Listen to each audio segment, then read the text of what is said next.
So hello everyone, आज हम लोग देखने वाले हैं प्रॉफिट एंड लॉस का क्लास नंबर 5 जो कि ओवरऑल क्वांट्स का लेक्चर नंबर 48 है। ठीक है, बस ये करेक्शन करना था, बाकी तो सही है। ओके सो आज के क्लास में हम लोग उस डिस्कशन को आगे लेके जाएंगे and will be solving those kind of questions जो हम लोग लास्ट 2 क्लासेस से थोड़ा बहुत देख रहे हैं कि discount mark price and how we can solve these kind of questions with the help of vertical approach. जो वर्टिकली हम लोग लिखते हैं ना, मतलब फ्रैक्शन परसेंटेज के फ्रैक्शन को लेके वर्टिकली जैसे लिखते हैं, तो बट इसमें भी कुछ और स्टैंडर्ड क्वेश्चंस है, तो विल सी कि कहाँ पे वर्टिकल अप्रोच काम आएगा and there are also some questions जहाँ पे वर्टिकल अप्रोच काम नहीं आएगा। And one of the example was the question, last question of last class. Last question जो था लास्ट क्लास का, उसमें ऐसा 120 करके कुछ एक था ना, जहां पे वैल्यू आ जाता है, हम लोग माइनस करते हैं। ठीक है, तो इस तरीके के क्वेश्चन आज के क्लास में ज्यादा होंगे। ठीक है, ओके। तो इसमें सबसे पहले नोट हमको ये समझना है, बिकॉज ये बहुत स्टूडेंट्स ने डाउट भी पूछा था। ठीक है, कि जो डिस्काउंट का, सक्सेसिव डिस्काउंट का जो ऑर्डर होता है, जैसे मान लो आप किसी दुकान में गए एंड एक दुकानदार ने आपको 20% डिस्काउंट दिया, फिर आपने खुद इंसिस्ट किया कि मुझे और 10% डिस्काउंट दो, तो वो 20% डिस्काउंट देके आपको प्राइस शो कर रहा था, यानी he had already applied that 20%। जैसे मान लो 1000 रुपए का सामान है, तो 20% डिस्काउंट देगा तो कितने में मिलेगा? 800 में मिलेगा। 20% यानी 200 रुपए का डिस्काउंट, तो 800 में मिलेगा। तो वो दिखा रहा है कि हाँ 20% का डिस्काउंट है, तो आपको ये सामान 200 में, सॉरी आई मीन 200 डिस्काउंट देके 800 में मिलेगा। फिर कस्टमर ने बोला कि नहीं भैया और 10% डिस्काउंट दो, तो ये 10% फिर से किस पे लगेगा? 800 पे लगेगा। तो 800 का 10% 80 रुपीज हो जाएगा, तो वो सामान आपको मिलेगा 720 में। फिर आपने इंसिस्ट किया या किसी और ने भी बोला कि नहीं ये मेरा भी जान पहचान का है और उसको 10% या 5% डिस्काउंट दे दो, तो ऐसा करके ओवरऑल आपको 3 डिस्काउंट मिल रहा है। ठीक है, तो मान लो कि आपका तीनों डिस्काउंट ऐसा कुछ है, 20%, 10%, 5%। So what will be the overall discount? It will never be 35% discount. अगर कोई आपसे पूछता है कि आप किसी दुकान में सामान खरीदने गए हो एंड दुकानदार ने आपको 20% डिस्काउंट दिया, सक्सेसिव डिस्काउंट, उसके बाद 10%, उसके बाद 5%, तो टोटल कितना हुआ? तो टोटल आपको कैलकुलेट करना पड़ेगा कि कितना हुआ। ठीक है, क्योंकि ये सक्सेसिव परसेंटेज है ना, सक्सेसिव परसेंटेज में हम लोग कभी भी नॉर्मल प्लस माइनस नहीं कर सकते। ठीक है, वो आपको सक्सेसिव के डिफरेंट मेथड्स को यूज करके निकालना पड़ेगा। कोई भी मेथड यूज करो डिपेंडिंग अपॉन वैल्यूज कैसा है। ठीक है, तो अब यहां पे एक चीज मैटर करता है कि ऑर्डर या सीक्वेंस आप बोल सकते हो।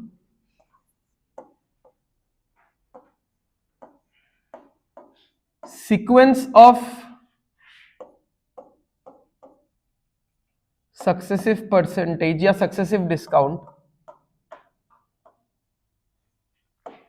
Does not matter.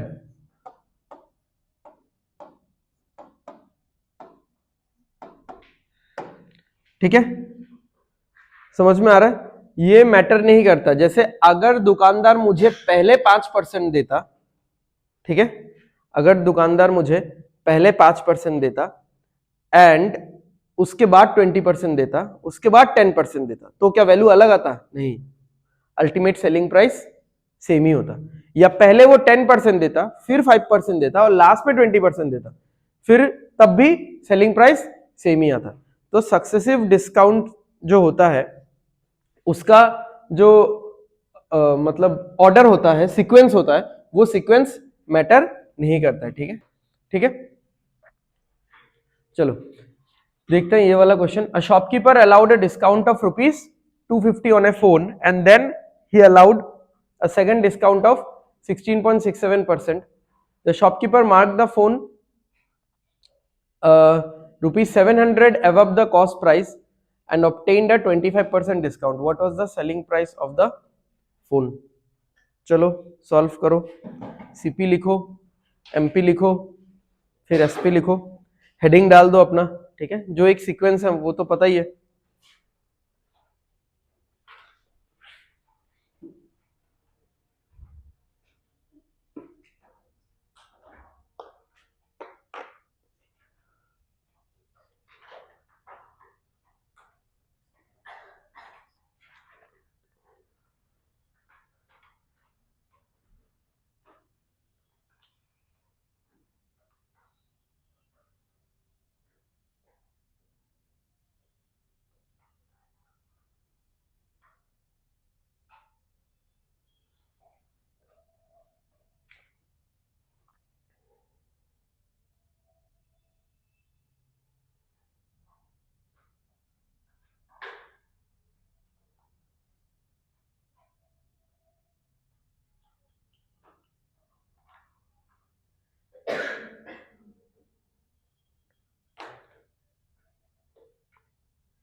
कर लो सॉल्व, मैसेज ही कर देती उसको।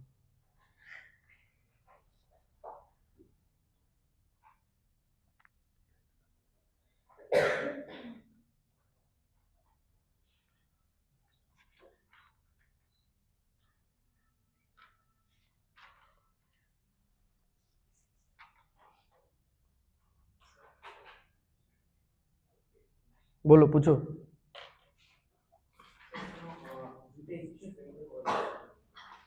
इक्वेशन नहीं चाहिए, किसमें दो इक्वेशन?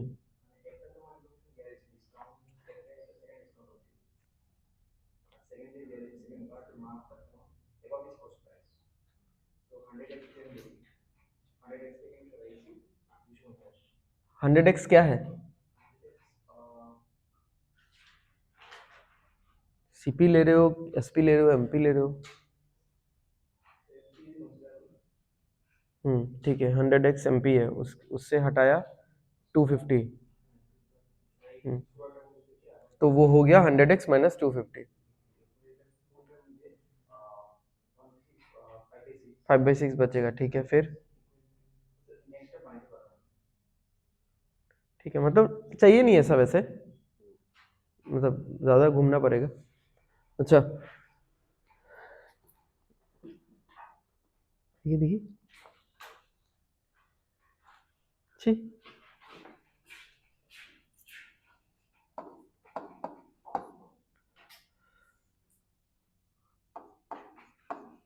तो सीपी से तो हम लोग पहले जाएंगे एमपी पे, यही हम लोग का नॉर्मल सीक्वेंस है।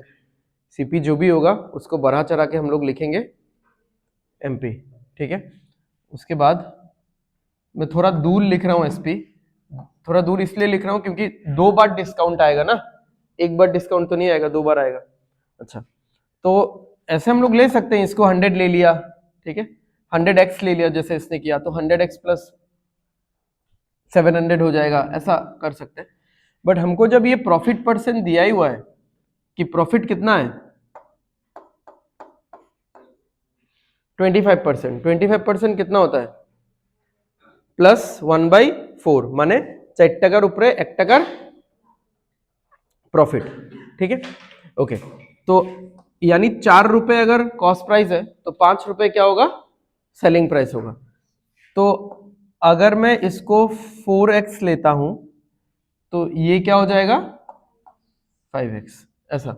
अब मैं 4 और 5 लेके ही पूरा क्वेश्चन सॉल्व कर सकता था, 4x या 5x लेने का कोई बात नहीं था, बट यहाँ पे वैल्यू आ गया ना एक 250, 700, ये सब वैल्यूज आ गया, इसीलिए 4x और 5x लेना पड़ रहा है। अच्छा, ये मार्क प्राइस कितना होगा अभी?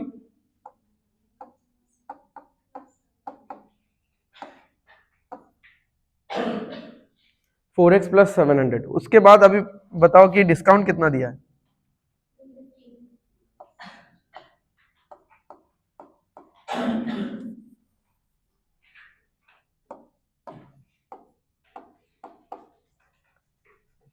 तो कितना हो जाएगा अभी ये?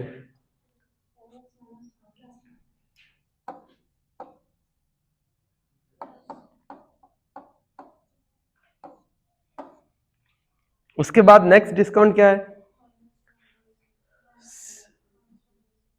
1/6 ऑफ व्हाट?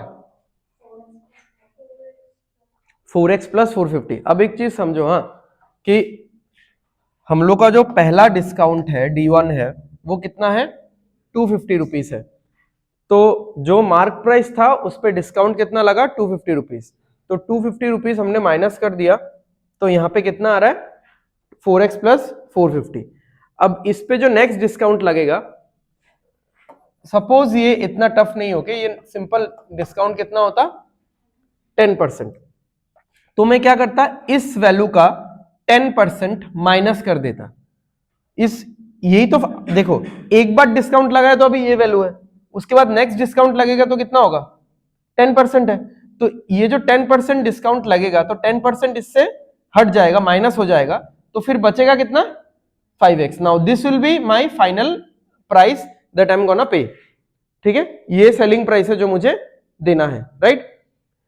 तो इसको अगर मुझे माइनस करना है कि 4x plus 450 minus 10% of 4x plus 450। इसको इतना लंबा इतना ज्यादा लिखने का जरूरत ही नहीं है, मैं इसको सिंपल लिख सकता हूं कि ये अभी प्राइस है, जब इससे मैं 10% हटाऊंगा तो किसी भी चीज से 10% माइनस करने से रहेगा कितना उसका 90%। तो 90% ऑफ व्हाट रहेगा 90% ऑफ 4x प्लस 450, मतलब 90% of 4x plus 450 will be the selling price, मतलब this will be the final value जो मुझे देना है। बट वेयरएज मुझे सेलिंग प्राइस तो पहले से पता है क्या है 5x, तो यानी एक इक्वेशन बन जाएगा कि 90% of 4x plus 450 is equal to 5x।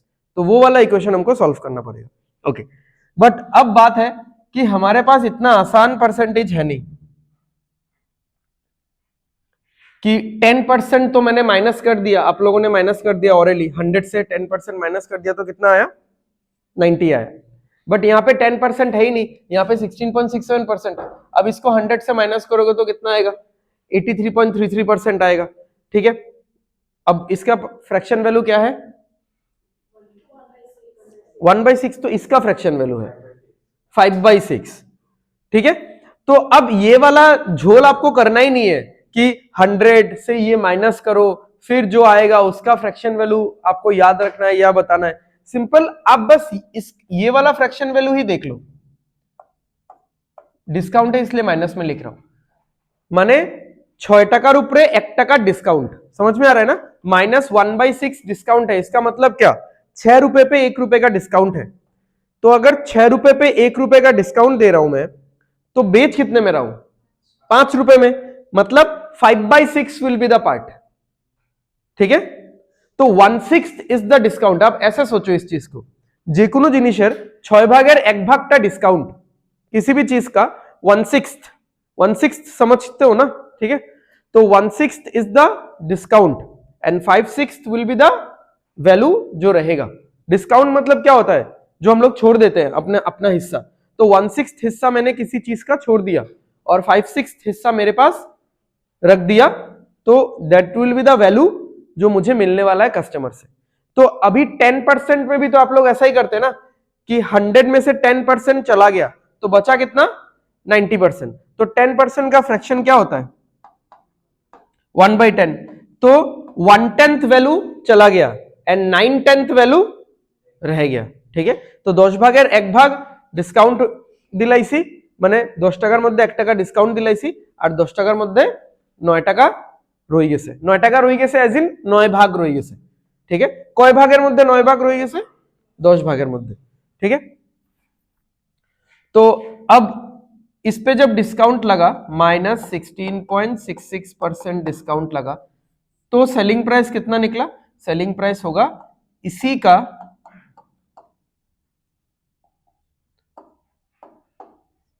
इसी वैल्यू का 5/6। ठीक है, और आप लोग को अगर ज्यादा कंफर्टेबल लगता है कि आप परसेंटेज में लिखोगे तो परसेंटेज में ये होता है 83.33%। बट अगेन इसको रख के तो आप कैलकुलेशन नहीं कर सकते, इसको तो आपको ऐसे लिखना ही पड़ेगा कैलकुलेशन करने के लिए। ठीक है, तो 16.66% डिस्काउंट था, 100 से इसको माइनस करो आएगा कितना 83.33%, जिसका फ्रैक्शन वैल्यू क्या होता है 5/6। ठीक है, तो सेलिंग प्राइस कितना निकल गया 4x प्लस 450 इंटू 5/6। ठीक है, बट ऑल्सो सेलिंग प्राइस हमको यहां से पहले से ही पता था कि ये सेलिंग प्राइस कितना है 5x भी है, क्योंकि ये तो 4x है तो वो 5x ही होगा, 25% प्रॉफिट है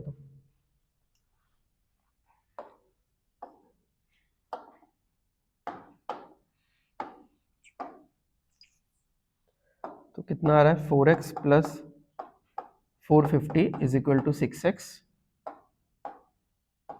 450 इज इक्वल टू 2x, 2 से कैंसिल करेंगे तो 225. What was the selling price of the phone? Selling price तो 5x है, तो निकाल लेना कितना है। 1125 है। कौन सा? इसी से करो, वहां पे बता दूंगा मैं। हम्म हम्म हम्म।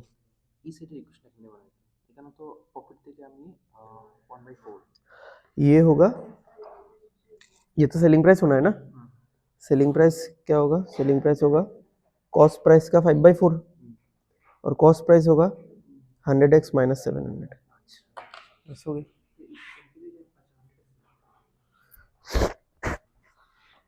क्योंकि एमपी तो सीपी से 700 ज्यादा है ना, तो यहाँ पे सीपी 100 कम होगा, वो तो आई मीन 700 कम होगा।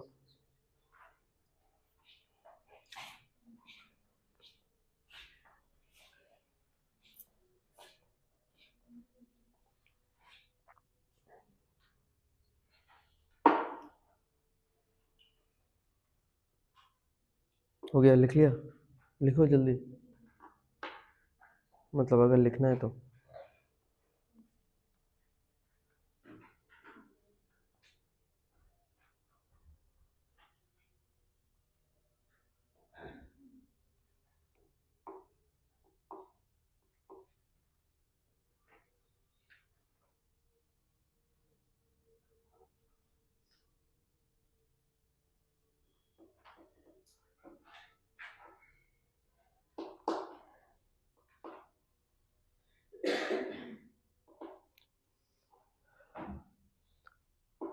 आ गया समझ में? वो तो नहीं आया, नहीं आया ना। हाँ मुझे पता था, यही करो बस। लास्ट क्लास हुआ ही क्या था?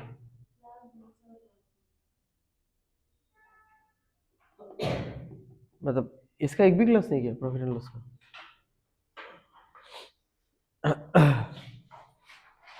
चलो नेक्स्ट क्वेश्चन।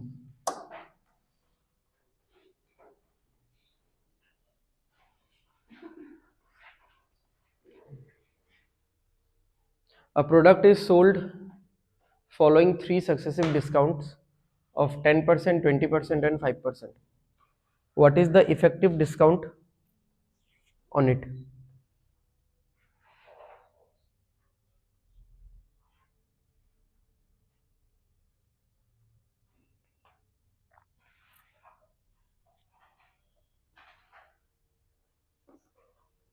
क्या आंसर तो निकालो।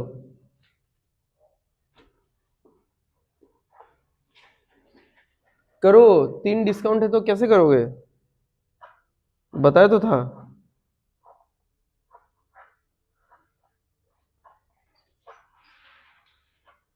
वर्टिकल मेथड यूज होगा। 10% डिस्काउंट है तो उसको लिखोगे कैसे बताओ? 10:9। 10% माने 10% का फ्रैक्शन क्या होता है? 1/10 माने 10 টাকার উপরে 1 টাকা डिस्काउंट। सो 10 रुपए पे 1 रुपए का डिस्काउंट है ना, इसका मतलब क्या है कि 10 रुपए का खरीदा और 1 रुपए का डिस्काउंट देके 9 रुपए का बेचा, तो 10:9 या 10 से 9। नेक्स्ट 20% का रेशियो बताओ। 5:4। 5% का 20:19। सबको मल्टीप्लाई करके मर्ज कर दो, देखो क्या आ रहा है, कितना आ रहा है।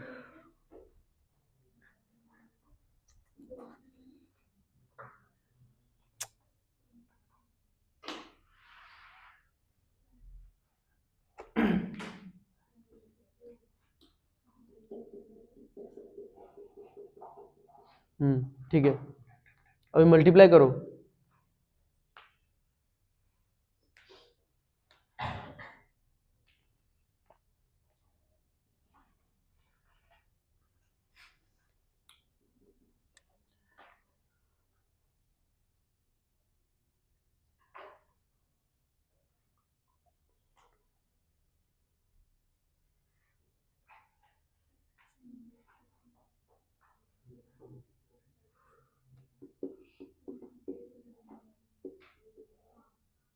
हाँ हाँ, ये इंटू करना है, करो।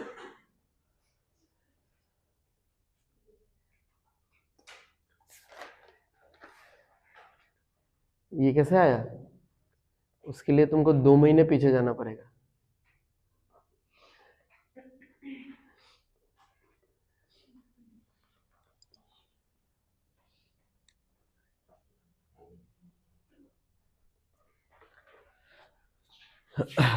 चलो, तो 10% का फ्रैक्शन क्या है? 1/10।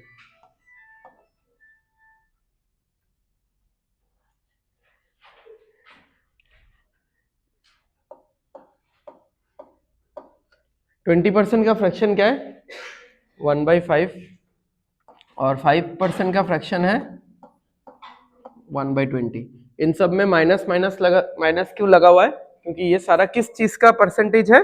डिस्काउंट का परसेंटेज है। ठीक है, तो 10 रुपए पे 1 रुपए का डिस्काउंट, तो इसको कैसे लिखेंगे? 10 से 9, या फिर आप इसको 10:9 भी लिख सकते हो। फिर 5 रुपए पे 1 रुपए का डिस्काउंट है 5 to 4। फिर 20 रुपए पे 1 रुपए का डिस्काउंट है 20 से 19। अब आपको लेफ्ट हैंड साइड और राइट हैंड साइड मल्टीप्लाई कर देना है। अगर लेफ्ट और राइट में कुछ ना कुछ कैंसिल होता है तो कैंसिल कर दो, अदरवाइज जैसा है वैसा लिख दो। ठीक है, कैंसिल कर सकते हैं ना कुछ, क्या करें? नहीं चलो रहने दो, यहाँ पे 1000 हो रहा है। हाँ, 4 और 10 कर सकते हैं या 4 और 20 कर सकते हैं, बट रहने देते हैं क्योंकि यहाँ पे 1000 हो जाएगा ना, देखो तो एक इजी वैल्यू आ जाएगा, तो उसको फिर डिस्टर्ब नहीं करते। सो 20 इंटू 5 100, 100 इंटू 10 1000। ठीक है, 19 इंटू 9 कितना होता है? 171। 171 इंटू 4 कितना आ जाएगा? 684। तो अब यहां पे क्या बोला था ओवरऑल निकालने के लिए? इफेक्टिव, हाँ इफेक्टिव डिस्काउंट देख लो कि 1000 रुपए का सामान था 684 में बेचा गया है। इसका ओवरऑल मीनिंग ये है, 10 रुपए का सामान था 9 रुपए में बेचा गया है, 5 रुपए का सामान था 4 रुपए में बेचा गया है, 20 रुपए का सामान था 19 रुपए में बेचा गया है। तो यहाँ पे 1 रुपए, यहाँ पे 1 रुपए, यहाँ पे 1 रुपए, ऐसा करके डिस्काउंट दिया गया है। ठीक है, बट इन दोनों को, इन तीनों का अगर हम लोग कंबाइंड इफेक्ट देखें, ठीक है, मतलब ये तीनों तो एक दूसरे के ऊपर डिपेंडेंट है ना, तो इनका अगर ओवरऑल इफेक्ट देखें तो ऐसा कुछ निकलेगा कि 1000 रुपए का अगर सामान था वो 684 रुपए में बेचा गया है, 684 रुपीज में बेचा गया है। तो कितना रुपए का डिस्काउंट दिया गया है? 316 रुपए का, 316 रुपीज का डिस्काउंट दिया गया है। Now what will be the discount percentage? ठीक है, परसेंटेज के लिए मैंने हमेशा बोला है ऐसा एक स्ट्रक्चर बना लेना, बिकॉज इस दुनिया का कोई भी परसेंटेज ऐसे ही निकलता है। ठीक है, हमेशा नीचे वाला वैल्यू ढूंढना पहले कि ये वाला वैल्यू क्या होगा, तो यहां पे हमेशा बेस बैठेगा। डिस्काउंट के लिए बेस कौन होता है? हाँ, डिस्काउंट के लिए बेस कौन होता है? मार्क प्राइस, कि दाम कितना था और फिर जाके मैंने कितना डिस्काउंट दिया। तो दाम कितना लगाया था? 1000, और 1000 के ऊपर डिस्काउंट कितना दिया? 316। सो 31.6%। ठीक है,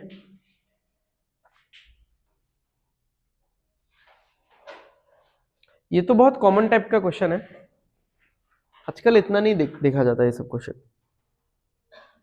एसएससी, सीएचएसएल या आरआरबी क्लर्क वगैरह में अभी तो एग्जाम है ना, संडे को, सैटरडे संडे को एग्जाम है ना। हाँ, नेक्स्ट सैटरडे संडे को भी एग्जाम है, 2 हफ्ते है एग्जाम। हाँ, तो ये जो आरआरबी क्लर्क है इसमें आपको शायद ऐसा वन लाइनर क्वेश्चंस मिल जाएगा, क्योंकि इसमें पेपर इजी रहता है, ऑल्दो कट ऑफ बहुत हाई जाता है, बट पेपर इजी रहता है। बट अदरवाइज बाकी सारे प्रीलिम्स में आपको ऐसा क्वेश्चन नहीं दिखता है, मॉक में भी तो नहीं रहता है, कहाँ रहता है? हाँ, टाइम लगेगा। ठीक है, आएगा आएगा।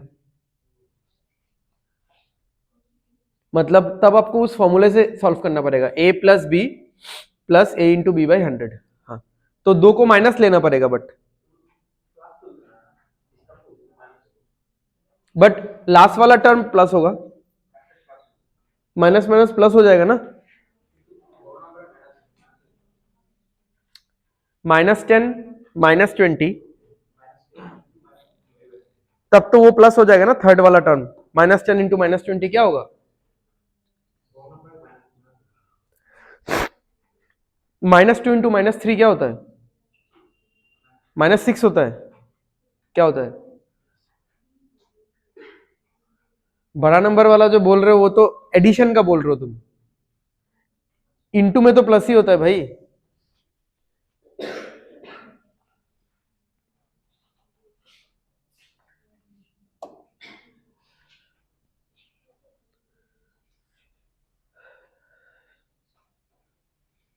क्या हुआ,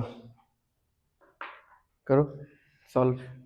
an article is sold after 3 successive discount, तो अभी अभी हमने 3 सक्सेसिव डिस्काउंट किया है, ठीक है। 3 सक्सेसिव ही तो डिस्काउंट था ना, क्या क्या था, 10%, 20% और 5%। तो यहां पे भी 3 सक्सेसिव डिस्काउंट ही है कि X%, 10%, 33.33%।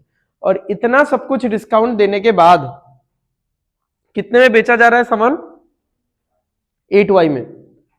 फिर a similar article is sold after 3 successive discount again, X plus 5, 10 and 20% for 9Y। if the value find the value of X, ठीक है। अब थोड़ा हम लोग फिर से पिछले वाले क्वेश्चन में चलते हैं। अभी अगर यहाँ पे आपको कोई बोलता है कि दुकानदार ने आपको कितना % डिस्काउंट दिया, तो क्या आंसर दोगे आप, 10% तो नहीं बोलोगे ना, या 20 नहीं बोलोगे, 5 नहीं बोलोगे, क्योंकि ये सब इंडिविजुअल डिस्काउंट था। Overall net value, effective value क्या था, 31.6। तो अब बताओ कि 31.6 अगर डिस्काउंट है तो फिर बेचा कितना % में, डिस्काउंट है मतलब ओवरऑल कोई भी वैल्यू कितना होता है, 100% होता है। उसमें से तो 31.6% उसने डिस्काउंट दे दिया ना, मतलब अपना हिस्सा छोड़ दिया, तो फिर बेचा कितना % में, बाकी का मतलब आप लोग माइनस कर लेना, 100 माइनस 31.6 कर लेना, तो कितना आता है, 68.4% आता है, राइट। ओके, तो अब यहां पे तो एक परसेंटेज मिसिंग है, ठीक है। तो अगर 1% मिसिंग है तो मैं नेट वैल्यू तो नहीं निकाल सकता इसका, तो बट अगर मुझे नेट वैल्यू निकाल के इसके साथ इक्वेट करना ही है, तो वो चीज मैं कैसे कर सकता हूं, जैसे यहां पे देख लो कि मैं छोटा छोटा परसेंटेज से एग्जांपल दे देता हूं कि किसी दुकानदार ने मुझे 10% डिस्काउंट दिया और फिर मेरे इंसिस्ट करने पे मुझे 20% डिस्काउंट दिया, तो और उसने दाम इतना रखा था, उसके बैनर में क्या लिखा हुआ था, जो भी दाम है mark price, it could be 1000, 20,000, 15,000 कुछ भी, ठीक है। उसने बैनर में ये लिख के रखा हुआ था, एंड उसने मुझे बोला कि मैं तुमको 10% और 20% डिस्काउंट सक्सेसिवली दूंगा, या वो 10 देने वाला था, मैंने 10 के बाद फिर से 20 ले लिया, तो 10% डिस्काउंट देगा, मतलब इस वैल्यू का 9/10 मुझे मिल रहा है, मतलब उस दुकानदार को मिलेगा, मैं दूंगा। समझ में आया कि नहीं ये वाला चीज, बताओ। ये वाला चीज आई गेस मैंने फर्स्ट या सेकंड क्लास में बताया था कि परसेंटेज इंक्रीज डिक्रीज को लिखने का 3-4 तरीका होता है, ठीक है। एक है टाइम्स, कितना टाइम्स करके लिखना, ठीक है, क्योंकि इस पूरे चैप्टर में मुझे पता है ये सारा चीज काम में आएगा, and you need to write like this, ठीक है, इसीलिए मैंने स्टार्टिंग में बताया था ये सारा चीज। तो अगर समझो, हाँ फिर से आराम से, कि अगर दुकानदार कोई सामान का दाम अपने बैनर में लिख के रख रहा है, वो दाम कुछ भी हो, उस दाम को हम लोग क्या बोलते हैं, मार्क प्राइस बोलते हैं। अगर वो पहले बोलता है कि मैं 10% डिस्काउंट दूंगा, यानी 10% यानी 10 भागेर 1 भाग डिस्काउंट, 10 भाग का 1 भाग डिस्काउंट है, तो फिर वो कितने में बेच रहा है? 10 भाग के 9 भाग में, यानी बाकी 9/10, 1/10 तो डिस्काउंट हो गया and 9/10 will be the selling price. अब जैसे ही उसने मुझे ये वाला प्राइस निकाल के दिया एंड बताया कि देखो इतना वैल्यू आ रहा है, कुछ भी हो वैल्यू, वो वैल्यू, ठीक है, मैंने तुरंत उसको बोला जस्ट होल्ड ऑन, ठीक है, तो मैं इस के रेफरेंस से आया हूँ, ठीक है, आपका दुकान का नाम बहुत सुना है वगैरह वगैरह, उसको कुछ कुछ चीज चिपकाया मैंने, तो फिर उससे मैंने और 20% का डिस्काउंट ले लिया। अब वैल्यू तो, अब मेरा वैल्यू यहां पे खड़ा है, ठीक है, the value is standing here now. अब मैंने जब बोला कि नहीं मुझे और 20% का डिस्काउंट दो एंड मैंने उसको कन्विंस कर लिया, वो भी मान गया, तो अब जब मैं फिर से 20% डिस्काउंट दूंगा, आई मीन उससे ले रहा हूं मैं, वो मुझे 20% डिस्काउंट देगा, तो 20% कितना होता है? 1/5, ठीक है, तो 1/5 तो डिस्काउंट उसने दिया, तो फिर बेच कितने में रहा है? 4/5, ठीक है, फिर और भी आएगा ऐसा करके, तो आप और भी लिखोगे, और भी आएगा और भी लिखोगे, ठीक है, तो अल्टीमेटली ये सब कुछ इक्वल टू कितना हो जाएगा? सेलिंग प्राइस, ठीक है। अब आप मान लो कि ये जो मार्क प्राइस है ये 1000 रुपीज था, ठीक है, तो अगर ये 1000 रुपीज था तो 0 0 कट जाएगा, 5 से ये कटेगा 20 होगा, यहाँ पे 720 रुपीज आ जाएगा, ठीक है, तो सेलिंग प्राइस आप लोग निकाल के देखोगे तो 720 रुपीज आएगा। अब ये वाला मेथड आप कब यूज कर सकते हो? इस तरीके के क्वेश्चन में ये वाला मेथड हम लोग यूज कर सकते हैं, क्योंकि मुझे ये पता ही नहीं है कितना होगा, ठीक है, ऑर्डर डज नॉट मैटर, ये मैं फिर से बोल रहा हूं, ठीक है, आप पहले इसको ले लो, इसको ले लो, क्यों ऑर्डर मैटर नहीं करता? क्योंकि देखो हो तो मल्टीप्लाई रहा है ना, इसको मैं अगर ऐसा करके लिखूं कुछ फर्क पड़ेगा नहीं, बीच में अगर वैल्यू आ जाए तो ऑर्डर मैटर करता है, ये मैंने पहले ही बताया, ठीक है, अगर बीच में वैल्यू ना रहे, सिर्फ परसेंटेज रहे, तो ऑर्डर मैटर नहीं करेगा, ठीक है, तो जो भी मार्क प्राइस है, जो भी है मार्क प्राइस, मतलब इस क्वेश्चन के लिए एन आर्टिकल जो लिखा हुआ है, इस आर्टिकल का एक सामान का कुछ ना कुछ एक दाम होगा, मतलब जो शॉपकीपर ने अपने दुकान के बाहर बैनर में रखा होगा, तो पहले उसने कितना डिस्काउंट दिया, उसको बाद में लेंगे एक्स को, ठीक है, पहले एक्स एक्स क्यों बहुत चिल्लाने लग जाते हो, ठीक है, उसके सेकंड वाला बताओ, तो हंसने के नहीं, 10%, तो 10% के लिए कैसे लिखूं इसको? 10% मतलब क्या, फ्रैक्शन क्या होता है? 1/10 माइनस 1/10, तो 1/10 तो डिस्काउंट हो गया, तो फिर कितने में बेचा?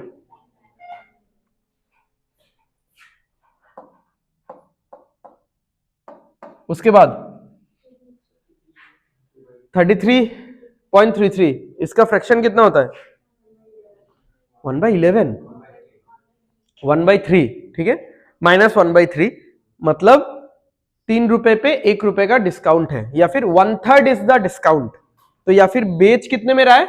बाकी का 2/3 में, सिंपल सा बात है ना, 3 भागेर 1 भाग डिस्काउंट, तो बिक्री करे 3 भागेर 2 भागे, ठीक है, सो 1/3 डिस्काउंट है, तो बेच रहा है 2/3 में। अब आता है आप लोगों का फेवरेट एक्स, ठीक है, तुमको तो बताइए होगा, एमपी तो पहले से लिखा हुआ है, एमपी क्यों चाहिए?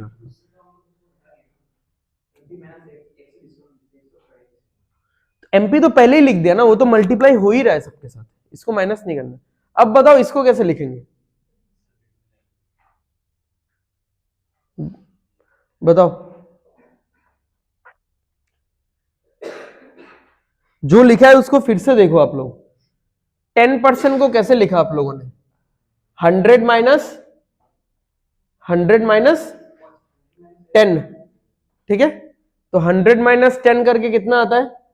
90% आता है, 90% माने 9/10, फिर आपने किया 100 माइनस 33.3, ऑल्दो आप लोगों ने ऐसा नहीं किया, आप लोगों ने तो 33.33 को डायरेक्टली बोल दिया कि 1/3 होता है तो 2/3, बट এখন x% तो আমি আর কইতে পারতাম না কিতা, तो 100 माइनस करके ही देखते हैं कि 10 को किया 100 माइनस 10 90, तो 9/10, 33.33 को किया 100 माइनस 33.33, तो 66.66, उसको ऑल्दो हमने लिखा 2/3, ठीक है। x% को कैसे लिखेंगे? 100 माइनस x%, ठीक है। परसेंट को हटा के आपको अगर डिवाइडेड बाय 100 लिखना है तो लिख सकते हो, ठीक है। तो ये हो जाएगा 100 माइनस जो भी यहां पे रहेगा। अगर 100 यहां पे 2x होता तो क्या करते हैं? 100 माइनस 2x। अगर यहां पे x² % होता तो क्या करते हैं? 100 माइनस x²। यहां पे जो भी होगा वो 100 से माइनस हो जाएगा, क्योंकि ये सारा वैल्यू भी ऐसे ही आया है, बट वो आई गेस आप लोगों को इतना फील नहीं हो पा रहा है, क्योंकि मतलब आप लोगों ने ये वाला वैल्यूज, ये सारा वैल्यूज जो कैलकुलेट किया एकदम ऑन द गो कैलकुलेट कर लिया, एकदम फ्लो में कैलकुलेट किया, तो वो फील ही नहीं हो पा रहा कि अच्छा इसको तो ऐसे ही एक्चुअली, लेकिन आप लोग ऐसे ही कर रहे थे, बट वो फील नहीं हो रहा था, ठीक है। अब ये सब कुछ एक्चुअली में क्या देता है हमको? सेलिंग प्राइस, ये तो हमने देखा था, ठीक है। बट सेलिंग प्राइस है ना मेरे पास, कैसे पता चला कि 8y सेलिंग प्राइस है? क्योंकि आप लोग थोड़ा एक बार सेंटेंस पढ़ो। An article is sold after 3 successive discounts of, is sold after 3 successive discount of वगैरह वगैरह for ₹8y।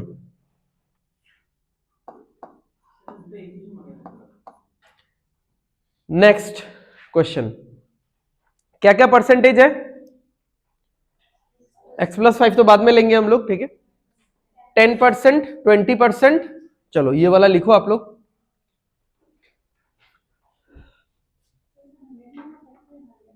100 minus of x+5। ओ वो वाला, ओ अच्छा अच्छा, सॉरी सॉरी, नीचे 100 मत लगाओ और परसेंटेज लगा दो।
कर लिया? क्या क्या है बताओ, मतलब वो पूरा एक्सप्रेशन बताओ क्या आ रहा है।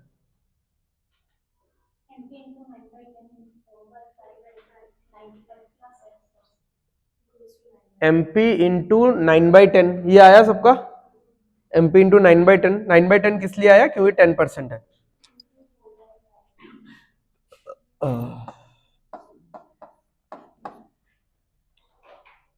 इंटू 20%, ठीक है। 20% डिस्काउंट यानी 1/5 डिस्काउंट, तो 1/5 चला गया, बचा कितना?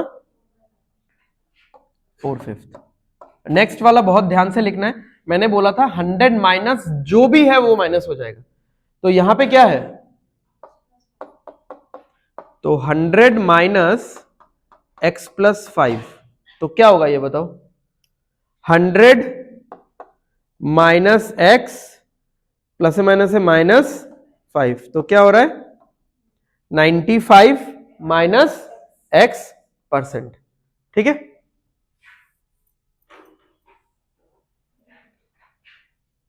तो 95 minus x% is equal to, और ये कितने में बेचा था?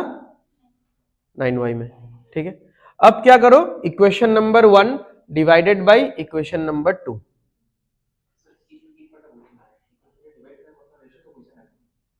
डिवाइड नहीं करोगे तो वाई वाई कैंसिल नहीं जाएगा, एमपी एमपी कैंसिल नहीं जाएगा, और एक्स का वैल्यू नहीं निकलेगा। वो देख के ही तो ना, इसीलिए तो।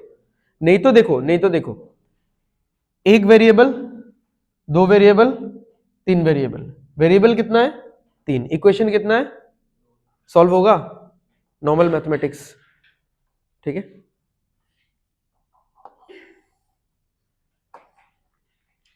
तो मैंने थोड़ा एब्सर्ड तरीके से लिख दिया है, इक्वल टू तो यहाँ नहीं होना चाहिए, मिडिल में होना चाहिए था, ठीक है, बट कोई नहीं, आप लोग नेक्स्ट स्टेप में थोड़ा सा इसको सुंदर करके लिख देना, समझने से हुआ।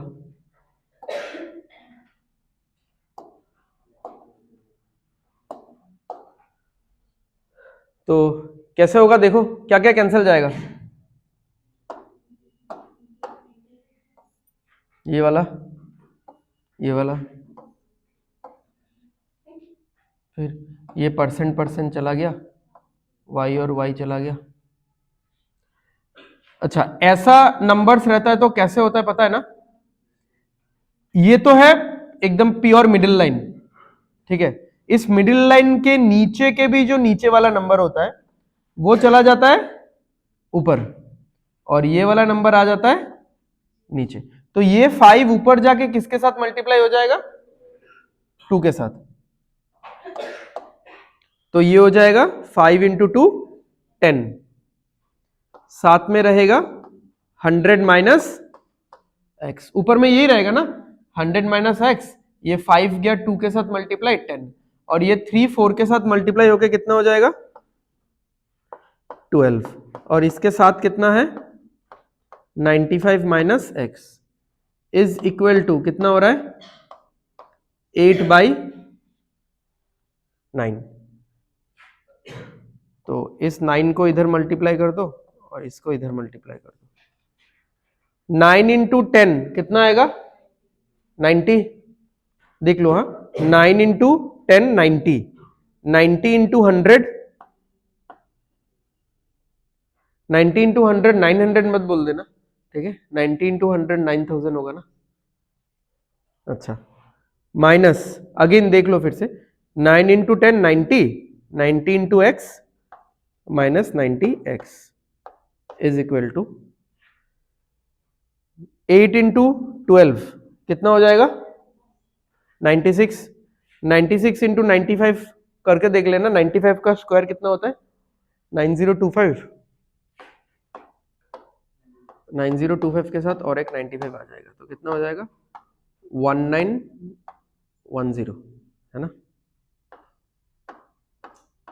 10 माइनस, मैं बता देता हूँ, ये कैलकुलेशन मैं बता दूंगा बाद में कैसे हुआ है, ठीक है, पहले ये देख लो, 8 इंटू 12 कितना हो गया 96, 96 इंटू 95 कितना हुआ 9110, again 8 into 12 96, 96 into minus x कितना हो जाएगा 96x, ठीक है, अब ये वाला वैल्यू इधर जाएगा और ये वाला वैल्यू इधर आएगा, नेक्स्ट स्टेप लिख लो, ठीक है, यहाँ पे मेरे पास जगह भी नहीं है, यहाँ पे लिख दूंगा मैं, ये कैलकुलेशन में बता दूंगा, देख लो कितना आ रहा है, कुछ गलत आ रहा है क्या वैल्यू 110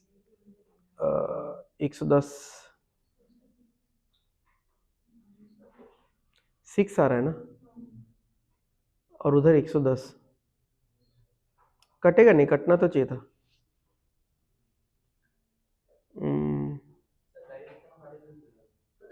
हाँ उसको भी काट सकते हो, इधर 10 और 12 को काट सकते हो, ऐसा कुछ नहीं है, ठीक है, आठ नहीं 15, नहीं नहीं कैसे आएगा 110 तो कटेगा ही नहीं ना 6 से, 110 कैसे 6 से डिवाइड होता है, हाँ तो 30 कहाँ बच रहा है 50 बच रहा है ना,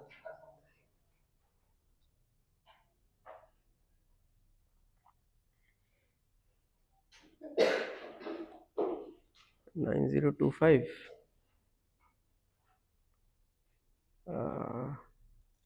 एक बार चेक करना तो मल्टीप्लिकेशन गलत तो नहीं होना चाहिए, क्या आ रहा है,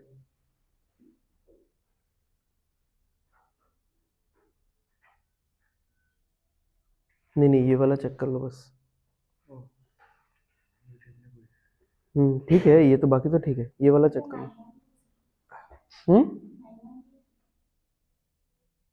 हाँ हाँ हाँ हाँ हाँ हाँ, कितना आया था 9025 और 95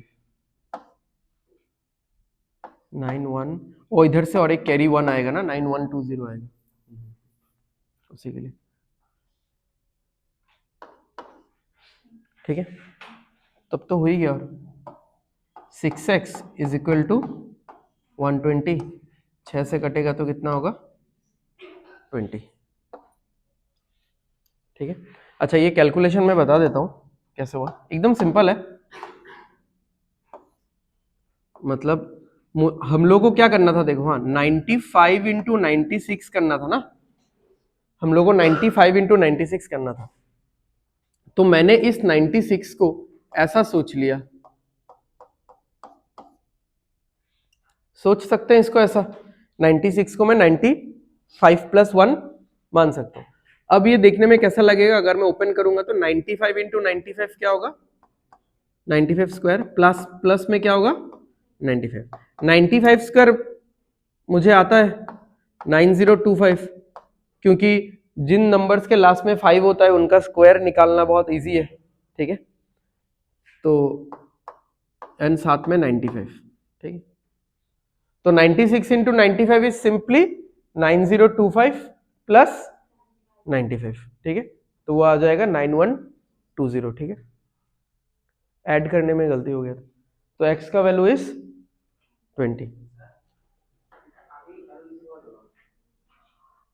काटिया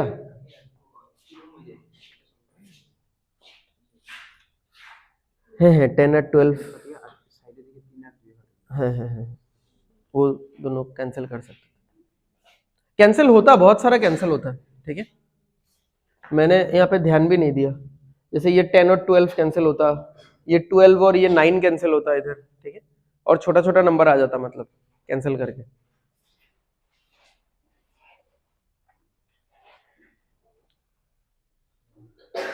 ठीक है तो अभी देखो ये बहुत स्टैंडर्ड क्वेश्चन है, बट प्रोवाइडेड अगर किसी को मतलब किसी का अगर कंसेप्ट स्ट्रांग है तो, क्योंकि अभी हमने बैक टू बैक 2-3 बार ऐसा करके लिख लिया ना। अब अगर मैं नेक्स्ट फिर से आप लोगों को देता हूं कि ऐसा 3 परसेंटेजेस है, तब आप इस तरीके का ऑर्डर लिख पाओगे। तो वो मैटर करता है कि कौन सा क्वेश्चन टफ है कौन सा क्वेश्चन इजी है। अब ये भी मैटर करता है कि आपने कितना सीखा हुआ है। अदरवाइज तो इसमें 2 ही लाइन लिखना था और यहाँ पे मतलब 2 लाइन यहाँ पे लिखना था 2 लाइन यहाँ पे कैलकुलेशन करना था। ठीक है दैट्स इट। बट इसका जो लिखने का स्टाइल है ये समझाने में बहुत टाइम गया।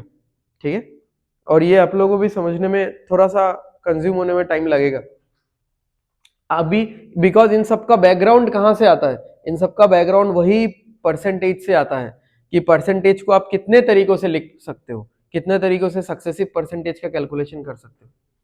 ठीक है चलो नेक्स्ट क्वेश्चन पे चलते हैं।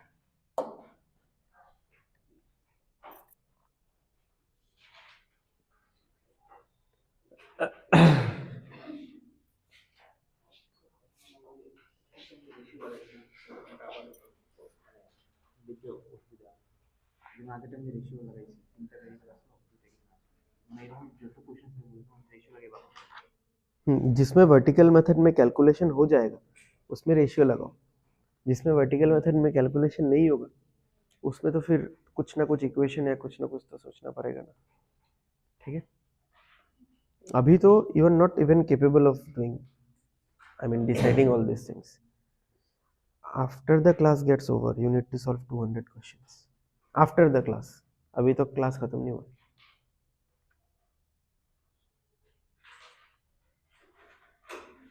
A product is sold after 3 successive discount दिया हुआ है। If the effective discount on the article is 40% and the product is sold at a profit of 2x plus 5%, by what percentage was it marked above its cost price?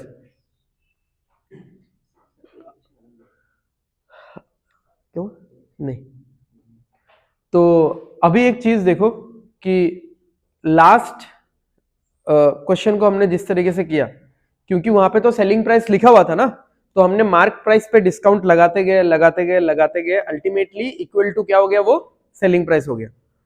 But यहां पे तो बोला ही नहीं है कि सेलिंग प्राइस क्या होगा, but यहाँ पे एक चीज बोल दिया है जो हम लोग निकालना चाहते हैं एक्चुअली। देखो ये एक डिस्काउंट है, ये एक डिस्काउंट है, ये एक डिस्काउंट है, एंड अल्टीमेटली डिस्काउंट कितना निकला 31.6। इस क्वेश्चन में क्या है, यहां पे एक डिस्काउंट है, यहां पे एक डिस्काउंट है, यहां पे एक डिस्काउंट है, अल्टीमेटली क्या डिस्काउंट निकला। तो आप लोगों को समझ में आ रहा है कि how this question is different from question number 2, और कौन सा चीज गिवन है और कौन सा मिसिंग है। क्वेश्चन नंबर 2 में 3 डिस्काउंट दिया हुआ था, the final answer was missing. इसमें हालांकि ये क्वेश्चन बहुत लंबा है और भी बहुत कुछ करने को है, बट अगर मैं फर्स्ट 2 लाइन में देखूं तो 3 डिस्काउंट में से एक डिस्काउंट मिसिंग है, बट तीनों डिस्काउंट का जो इफेक्टिव वैल्यू है वो वैल्यू दिया हुआ है कितना 40%। तो आप लोगों को जैसा लिखना है वैसा ही लिखो, हम लोग जैसे लिखते हैं इसको 20% मतलब कैसे लिखते हैं इसको, जल्दी बताओ, एकदम फाइनल बताओ क्या। 4/5 करके बताने से नहीं होगा, ऐसे नहीं कर रहे, तो हम लोग ऐसे कर रहे हैं 5 से, अरे यार 5 से 4, नेक्स्ट 16.67%, 6 to 5, नेक्स्ट x%,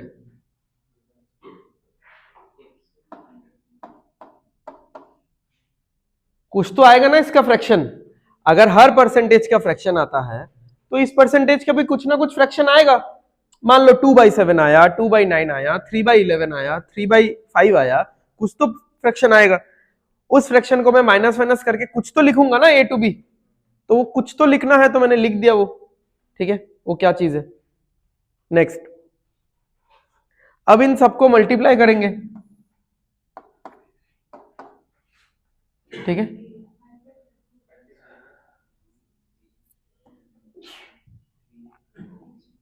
तो 5 और 5 कैंसिल हो गया, तो कितना आ रहा है 3a से, बट एक्चुअली आना कितना चाहिए था वो हमारे पास है, लेकिन 40% मतलब वैसे बताओ 40% मुंह से बोलने से कैसे होगा, वो तो क्वेश्चन में 40% का मतलब क्या है, 40% का फ्रैक्शन होता है -2/5, यानी 5 रुपए के ऊपर 2 रुपए का डिस्काउंट दे दिया है, तो 5 रुपए से 3 रुपए, 5 से 3, ठीक है, तो 5:3 या 5 से 3 है, रेशियो में लिखो या एरो में, एरो करके लिखो, जो भी है। तो ये आया है, तो a/b, sorry 3a/2b is equal to 5/3, तो a/b कितना आ गया 10/9। तो सोचो, हाँ हमने कैसा लिखा था इसको, हमने लिखा था a से b यानी 10 से 9, 10 से 9 यानी कितना डिस्काउंट, 1 रुपए का डिस्काउंट आउट ऑफ 10, तो परसेंटेज निकालते हैं d% नहीं x%,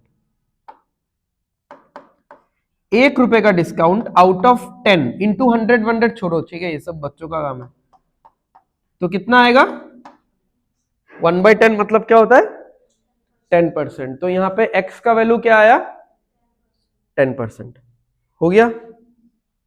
अच्छा, अब नेक्स्ट एंड द, कौन सा -1 समझा नहीं,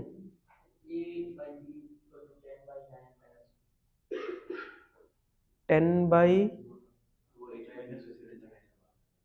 हाँ तो लगा दो, वो तो देखो वो तो डिस्काउंट है ही ना, यहाँ पे माइनस लगाना, ये बोल रहे हो, वो तो फर्क नहीं पड़ता ना, क्योंकि when you are saying the word discount, तो तब आप -10 बोलो 10 बोलो फर्क नहीं पड़ता है, क्योंकि डिस्काउंट वर्ड सुनते ही सबके माइंड में आएगा माइनस, ठीक है।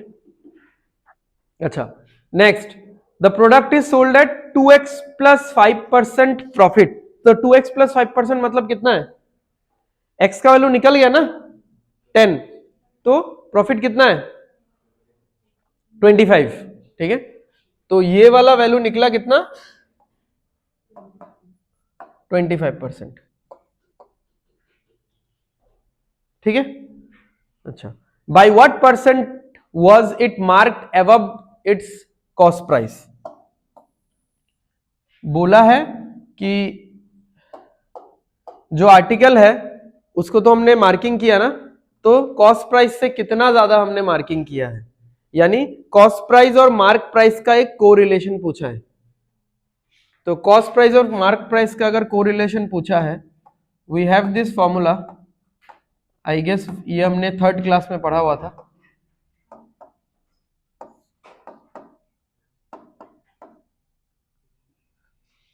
याद है क्या ये वाला फॉर्मूला? बहुत टाइम हो गया इसको पढ़े हुए, कहाँ ब्रिटिश काल में पढ़ा था तुम लोगों ने। जेरकम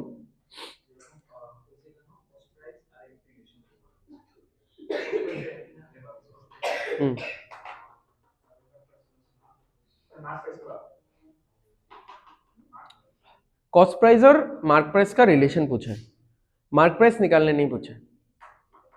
by what percent was it marked above its cost price, तो कॉस्ट प्राइस से कितना प्रतिशत ऊपर उसको मार्किंग किया गया है। तो कॉस्ट प्राइस और selling price, sorry cost price और मार्क प्राइस का रेशियो पूछा है या रिलेशन पूछा है, जो भी आप जिस सेंस में भी बोलना चाहो, ठीक है। मार्क प्राइस का वैल्यू नहीं पूछा है, और वैल्यू पूछ भी नहीं सकता इस क्वेश्चन में।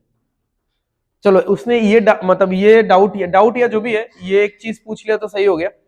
अगर मान लो इस क्वेश्चन में ऐसा पूछता कि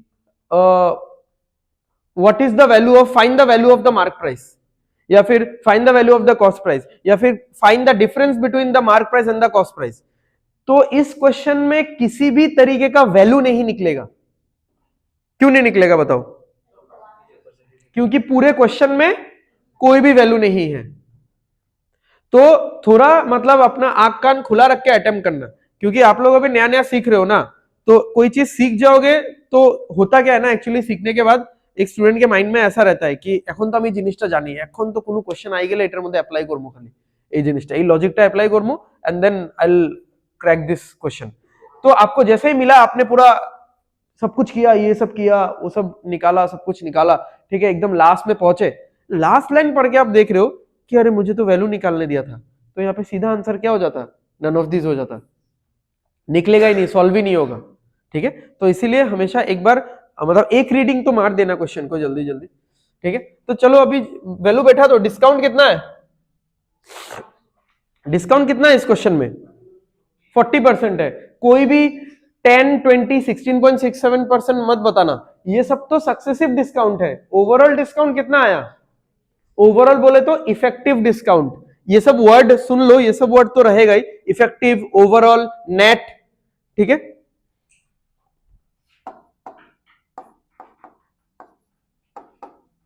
तो 100 माइनस 40 60 आ गया, 100 प्लस 25 125 आ गया, कटेगा तो कितना होगा 12/25, ओके। तो अगर कॉस्ट प्राइस 12 रुपए है तो उसको बढ़ा चढ़ा के मैंने मार्क प्राइस कितना रखा है 25। तो आपको बोला है कि by what percent the mark price, by what percent was it marked above its cost price, तो कॉस्ट प्राइस के ऊपर कितना ज्यादा मार्किंग किया गया है बताओ, 13 मार्किंग किया गया है, ठीक है। कॉस्ट प्राइस तो 12 है ही, तो 12 के ऊपर 25 तक पहुंचने के लिए कितना ज्यादा मार्किंग किया है 13 मार्किंग किया है। इस परसेंटेज का नाम क्या था, एनीवन? मार्कअप परसेंटेज, ठीक है। तो ये परसेंटेज कितना निकलेगा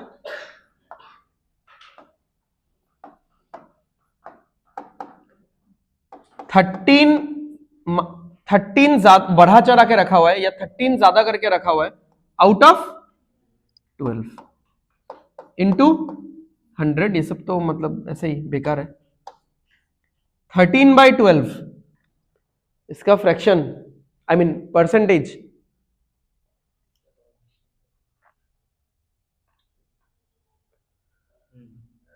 क्या हूं बोलते तो एटीट्यूड में हो पूरा। कैसे बताओ? ये तो फिर आंसर नहीं हुआ ना, बताओ कैसे। हाँ बोलो। 1/, हाँ 1/12 कितना होता है? 8.33, ठीक है। तो हमको निकालना था क्या? 13/12। तो इसको हम लोग ऐसा लिख सकते हैं,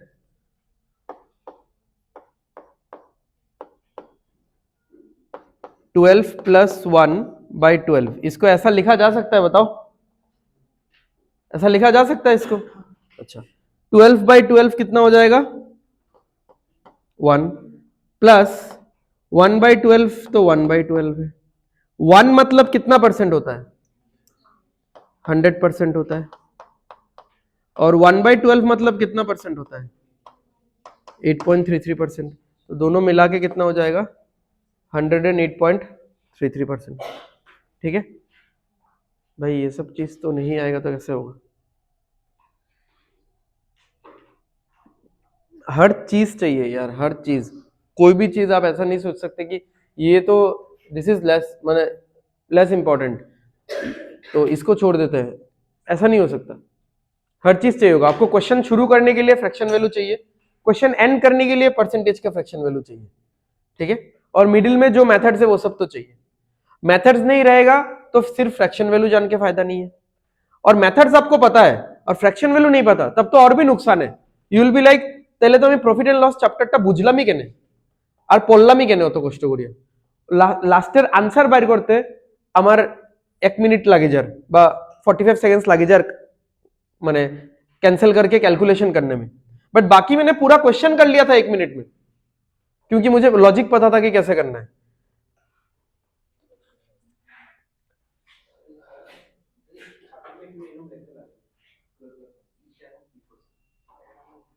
अब बस वही तो, अभी पता चल गया, अभी दिमाग में डाल दो इसको, खत्म।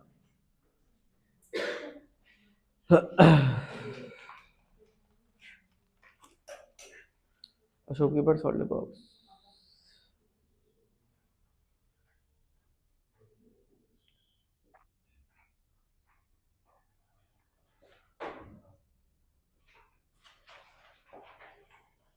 ट्वेल्व 12.5% लॉस, सीपी और एसपी का रेशियो लिखो।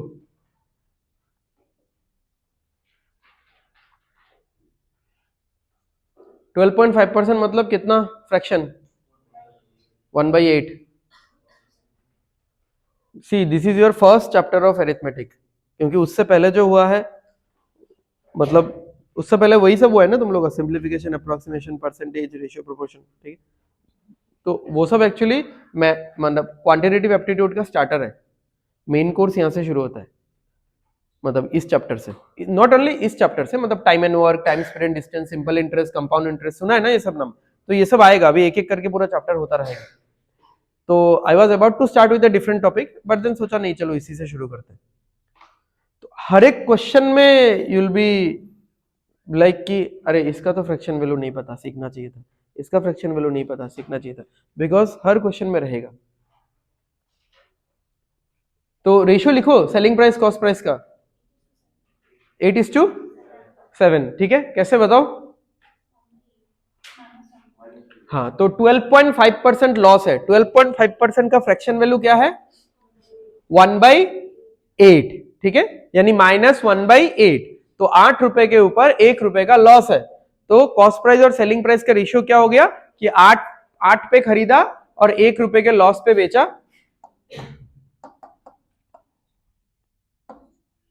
तो 7 में बेचा, ठीक है, हो गया। नेक्स्ट, उसने सेलिंग प्राइस बढ़ा दिया।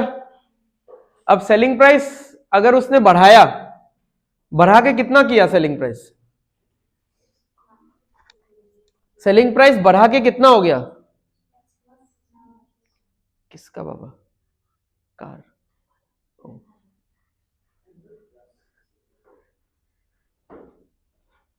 है? बताओ सेलिंग प्राइस बढ़ा के कितना हो गया? हाँ ठीक है, मैंने इसीलिए पूछा था कि कौन कौन गलत बताता है। अच्छा, सेलिंग प्राइस बढ़ के 616 नहीं हुआ, ये चीज समझ लो। सेलिंग प्राइस बढ़ाया गया है बाय ए मार्जिन ऑफ 616। माने आगे को तो रुक selling price Aseel I don't know, पहले कितना सेलिंग प्राइस था वो नहीं पता है, बाद में कितना है वो नहीं पता है, बट पहले और बाद वाले सेलिंग प्राइस में डिफरेंस कितना है 616, ठीक है। यानी बाद वाला सेलिंग प्राइस बड़ा है, ऑब्वियसली बड़ा है, इंक्रीज लिखा हुआ है, and he will get A profit of 33.33%। तो 33.33% का फ्रैक्शन वैल्यू बताओ और सीपीएसपी का रेशियो बताओ। +1/3, इसका मतलब 3 रुपए पे 1 रुपए का प्रॉफिट, तो रेशियो क्या होगा 3:4। तो सेकेंड सिचुएशन में कॉस्ट प्राइस और सेलिंग प्राइस का रेशियो क्या हो गया 3:4।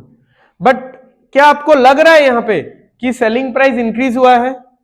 I mean by looking at the ratio values, क्या ये लग रहा है कि सेलिंग प्राइस इंक्रीज हुआ है?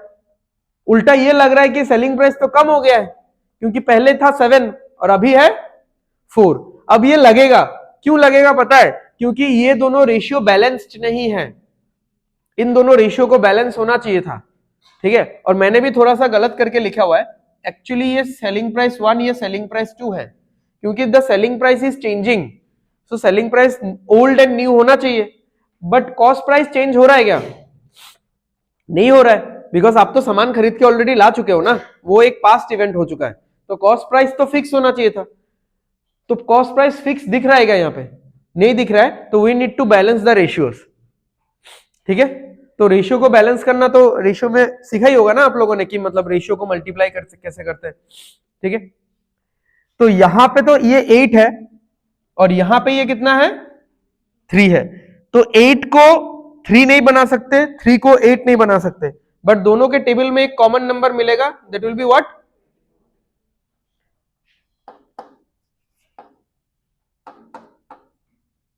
अब एक साइड मल्टीप्लाई करने से तो नहीं चलेगा,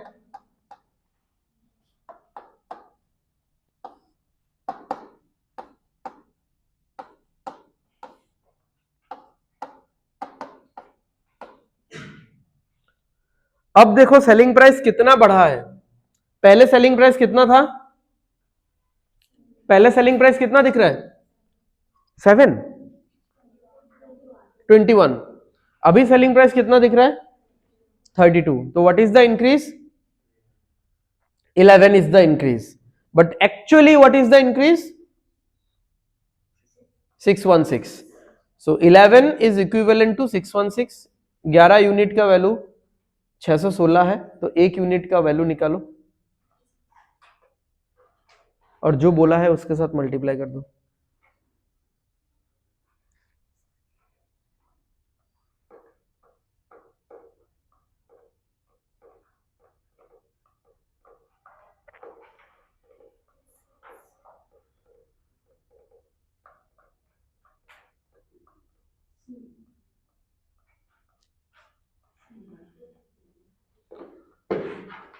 करो, निकला आंसर।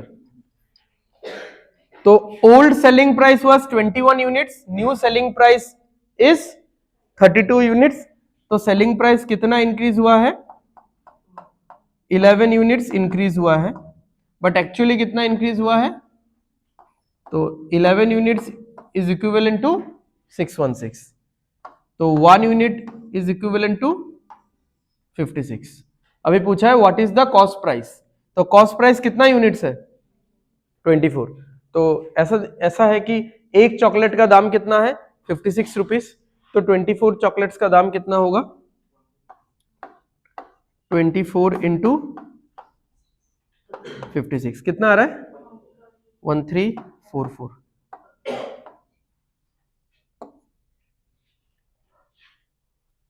फोर ही आएगा, 14 से तो नहीं आएगा। 8 8 6 2 12, ठीक है।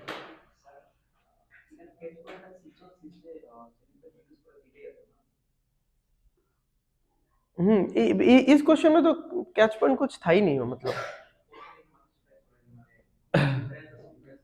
नहीं, आई डोंट थिंक इससे मतलब हो सकता है, बट 2% से ये स्ट्राइक करना चाहिए कि आपको 2 रेशियो लिखना है, एंड जैसे ही आप 2 रेशियो लिखोगे देन वो आपको देखना है कि सेलिंग प्राइस डिफरेंस है। ठीक है, चलो next.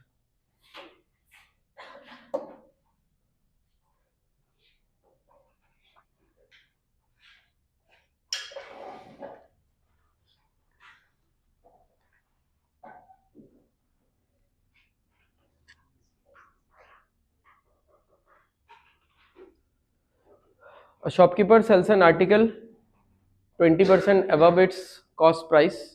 During billing, 10% tax is charged on the final selling price of the article. If the customer paid rupees 825 for the article, what was its cost price? Bye bye.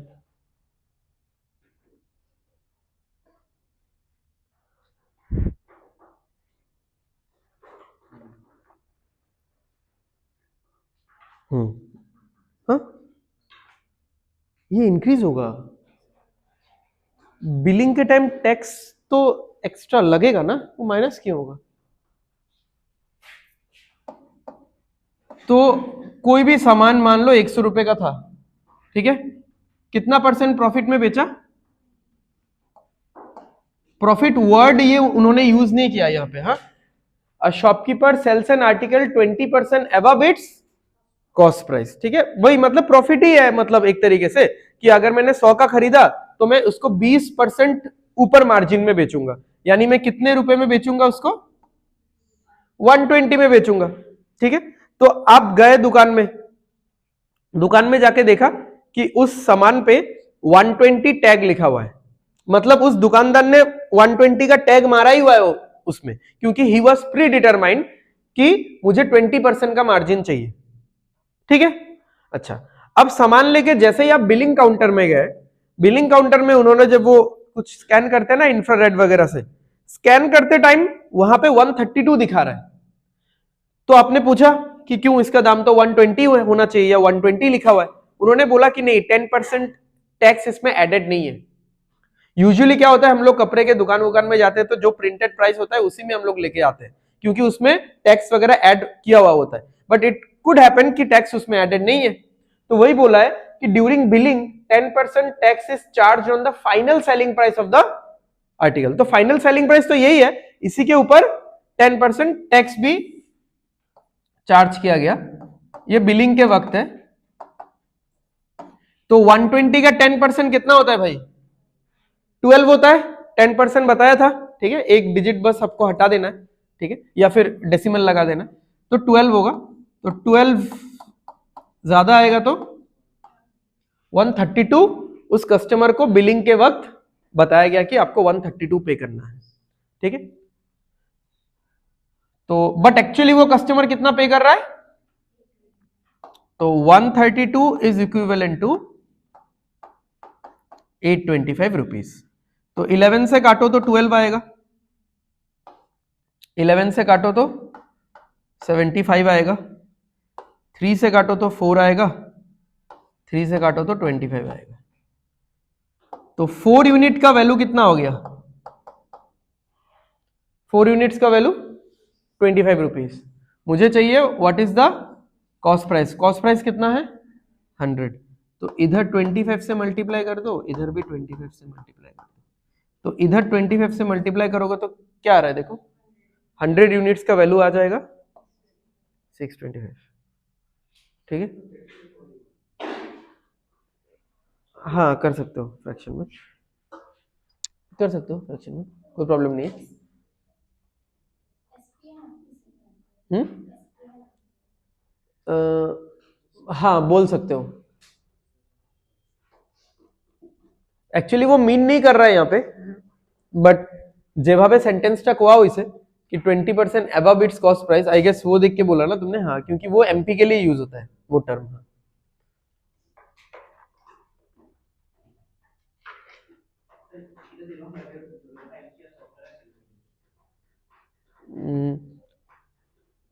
उतने में cell नहीं किया, उतने का टैग मारा है। हाँ हाँ हाँ,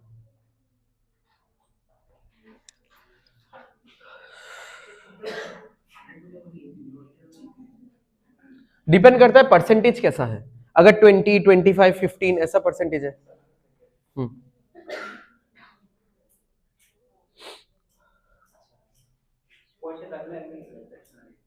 नॉट ओनली इन पॉइंट, हाँ मतलब अगर परसेंटेज का वैल्यू 16.67 या ऐसा फ्रैक्शन में रहता है तब आपको उसका डिनोमिनेटर का फैक्टर लेना है, ठीक है, अदरवाइज आपको 100 पकड़ के करने से हो जाएगा।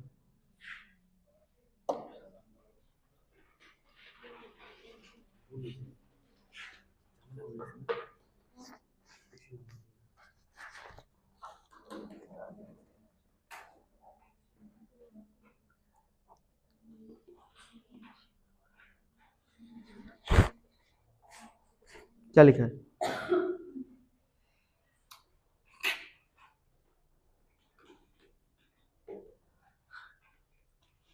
नहीं, ये नहीं लिखा है। चलो करो।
क्या कुछ समझ में आया?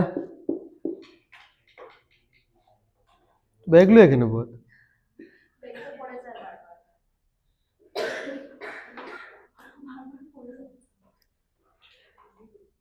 Pooja bought some sarees and sold X% of them at cost price.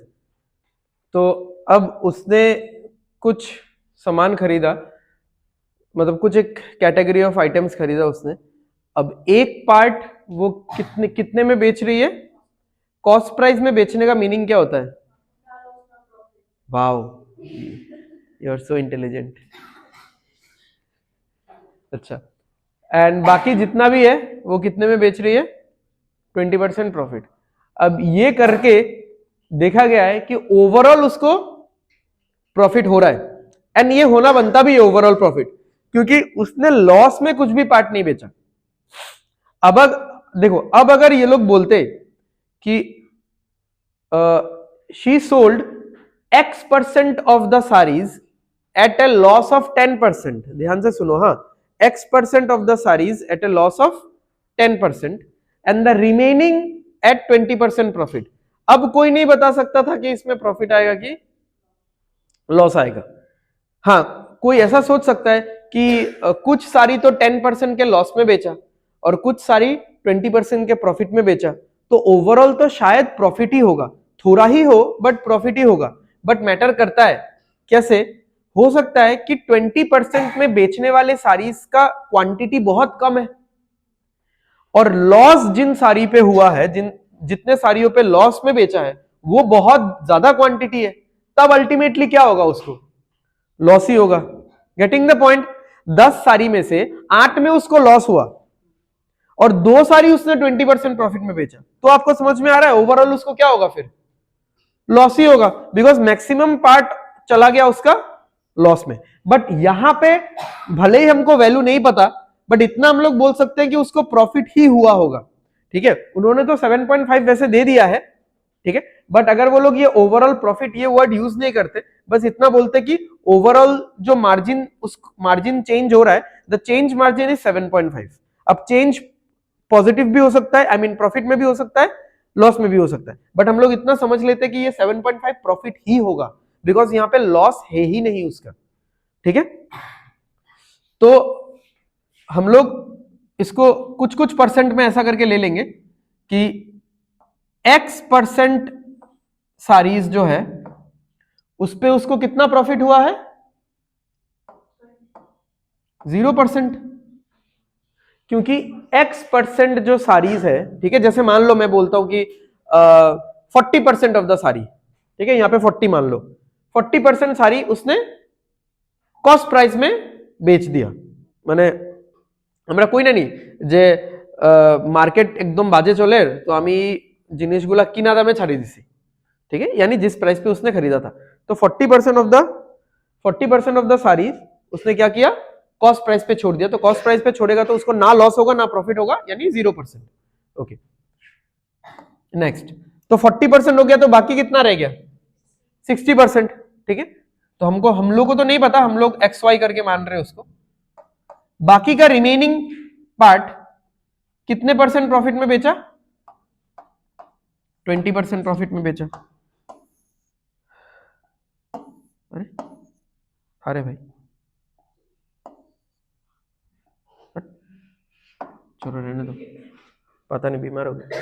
अच्छा, तो ओवरऑल उसको कितना प्रॉफिट हो रहा है, ओवरऑल ये जो X प्लस Y% ओवरऑल जितना सारी उसने बेचा है उस पे उसको कितना प्रॉफिट हो रहा है, 7.5%, ठीक है। तो ये वाला पार्ट तो ऐसे ही कट जाएगा, परसेंटेज तो सारा ही चला जाएगा।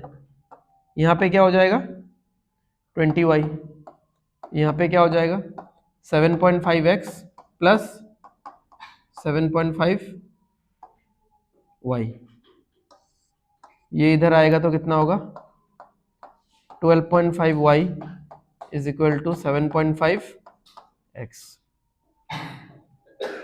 तो Y बाई X हो जाएगा 7.5 बाई 12.5, या फिर for simplicity you can take it as 75 by 125।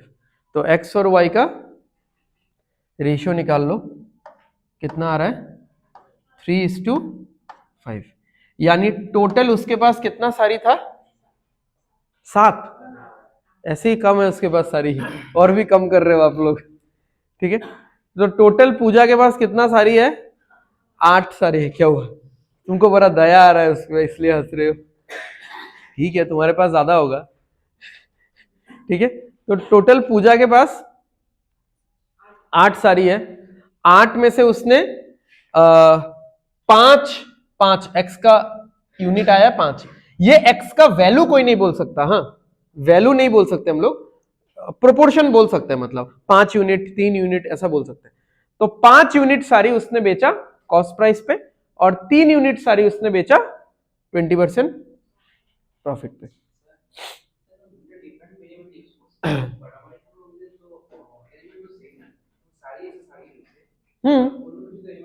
ना बिकॉज दुईटा आलादा आलादा सेगमेंट আছে, হ্যাঁ नहीं 100 - x भी ले सकते हो, कोई प्रॉब्लम नहीं है, ठीक है। तो अब देख लो x का वैल्यू पूछा है, ठीक है। तो x लेकिन ये परसेंटेज में है, हाँ समझ लेना। तो टोटल उसके पास सारीज कितना था, 8 था ना, इसमें से x/y अगर मैं बोलूं तो ये आएगा 5/3। तो कॉस्ट प्राइस पे 5 यूनिट बेचा और 20% प्रॉफिट पे 3 यूनिट बेचा, ठीक है। तो x का वैल्यू कितना आएगा 5/8। तो 5/8 क्या होता है 62.5%, ठीक है। क्योंकि वैल्यू तो नहीं निकलेगा, अगर कोई बोल रहा है कि find the value of x, तो वैल्यू तो निकलेगा नहीं, इस पूरे क्वेश्चन में कुछ वैल्यू दिख रहेगा आप लोगों को, वही तो x is in percentage, find the value of x means percentage में वैल्यू निकालो उसका, ठीक है। उसका थोड़ी ना कुछ नंबर में वैल्यू निकलेगा या कुछ रुपीस में, रुपीस तो निकलेगा ही नहीं, मतलब नंबर वगैरह में तो उसका वैल्यू आएगा नहीं, बिकॉज पूरे क्वेश्चन में कोई वैल्यू नहीं है, तो वैल्यू कहां से आएगा, ठीक है। हाँ, कुछ अगर ऐसा रह जाता कि ऐसा 750 सारीज है उसके पास, टोटल 750 सारीज है या 720 सारीज है, देन हम लोग वैल्यूज निकाल सकते हैं।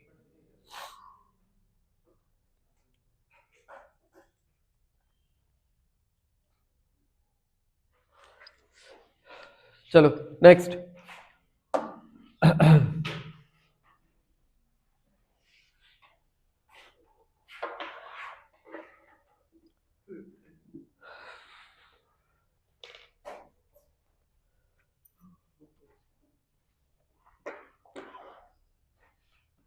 A mug cost 30 rupees less than a box। क्या हुआ?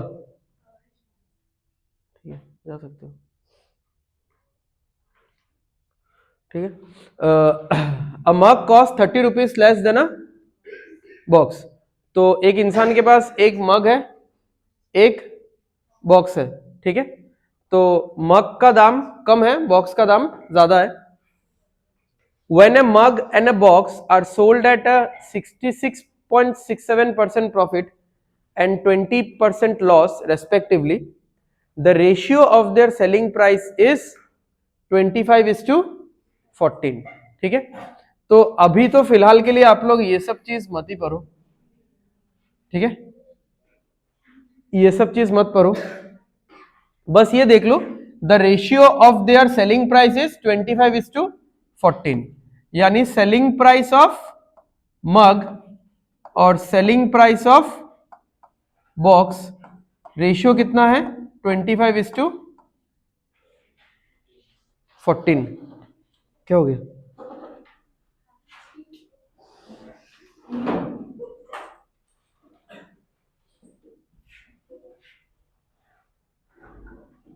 अच्छा,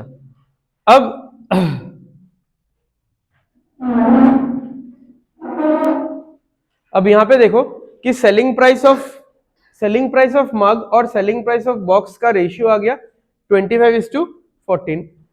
अब ये जो सेलिंग प्राइस ऑफ मग है ये कैसे आएगा हमारे पास? क्योंकि मग को कितने % प्रॉफिट में बेचा गया है? 66 पॉइंट, इसको कितना करे? ओ अच्छा, अच्छा, मग को 66.66% प्रॉफिट में बेचा गया है। तो सेलिंग प्राइस ऑफ मग अगर मुझे लिखना है तो cost price of mug into what will be the times, बताओ। भयंकर सर्दी हो गया भाई, मत बोलना कि ये क्लास में बताया नहीं था, ठीक है। 66.67% प्रॉफिट है, तो selling price is equal to cost price का कितना गुना? 66.66% मतलब क्या होता है फ्रैक्शन? 2/3 होता है, यानी 3 रुपए पे 2 रुपए क्या बढ़ा, बढ़ के कितना हुआ? 5 रुपए। तो 2/3 वॉज द प्रॉफिट एंड 3 रुपए पे 2 रुपए बढ़ गया, तो अब कितना हो गया? 5/3 हो गया, आई मीन 5/3 हो गया। तो कितना टाइम्स होगा ये? 5/3 टाइम्स। ये सब तो बताया था यार, मतलब सेकंड क्लास का नोट्स खोल के देखना, फर्स्ट क्लास का नोट्स खोल के देखना, ये सब पूरा है कि कोई फाइनल वैल्यू इनिशियल वैल्यू का कितना गुना होता है, कितना बढ़ेगा, ठीक है। अच्छा, next, selling price of box जो है वो कॉस्ट प्राइस ऑफ बॉक्स का कितना गुना होगा, बताओ। अब ये देखते हैं बता सकते हो कि नहीं। कितना लॉस हो रहा है? 20% लॉस है। 20% लॉस का फ्रैक्शन वैल्यू क्या होता है? क्या होता है? 20% लॉस का फ्रैक्शन वैल्यू क्या होता है, बताओ। माइनस 1/5। सिंपल, 20% का फ्रैक्शन वैल्यू क्या है? 1/5 है, तो लॉस है तो -1/5, यानी 5 रुपए पे 1 रुपया लॉस हो गया। तो 5 रुपए पे 1 रुपये लॉस हुआ, यानी 5 रुपए से वो 4 रुपए हो गया, ठीक है, यानी 4/5 टाइम्स, 4 आउट ऑफ 5 टाइम्स, ठीक है, या 4 आउट ऑफ 5 आई मीन। तो यही चीज आपको यहां पे रिप्लेस कर देना है कि cost price of mug into 5/3 and cost price of box into 4/5। ये वाला वैल्यू ऊपर जाएगा, ये वाला वैल्यू नीचे आएगा।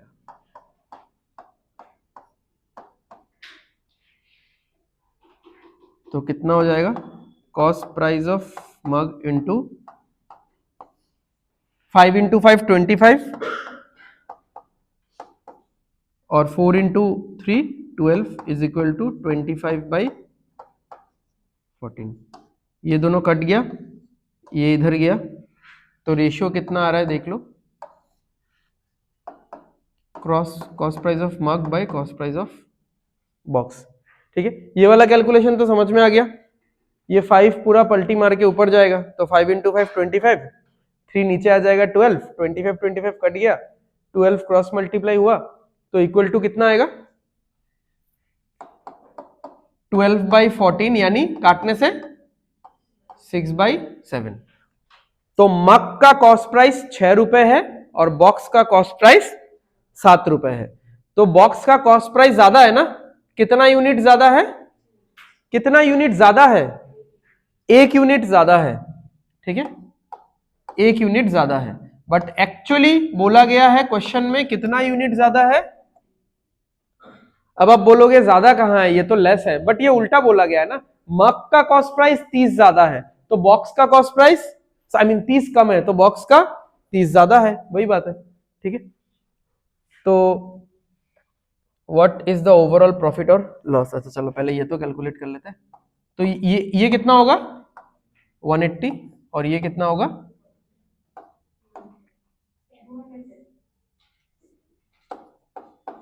210।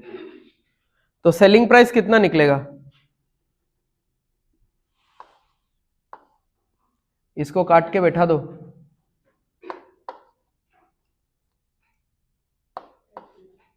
180, और इसको काट के बैठा दो कितना? 210। तो इसका वैल्यू और इसका वैल्यू 3 दिया कट ले 60 इंटू 5 300, और 5 से इसको काटेंगे तो कितना आएगा? 42 है ना। 5 से इसको काटेंगे तो 42 इंटू 4 168। तो ओवरऑल मेरा सेलिंग प्राइस कितना निकल रहा है? 468, और ओवरऑल कॉस्ट प्राइस कितना देखो? 390। तो टोटल कॉस्ट प्राइस है 390, टोटल सेलिंग प्राइस है 468। तो देख लो प्रॉफिट है कि लॉस है? प्रॉफिट ही है। कितना का प्रॉफिट है? 390 का खर्चा है और 468 मिला, 78 का प्रॉफिट है।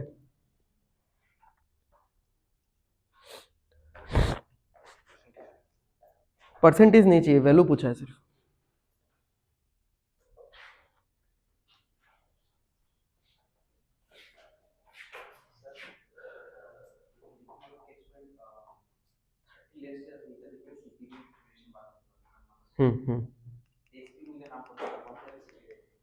एसपी पे आपको काम करना है सो दैट सीपी आ जाए, एंड देन सीपी के रेशियो को इसके साथ कनेक्ट करना है।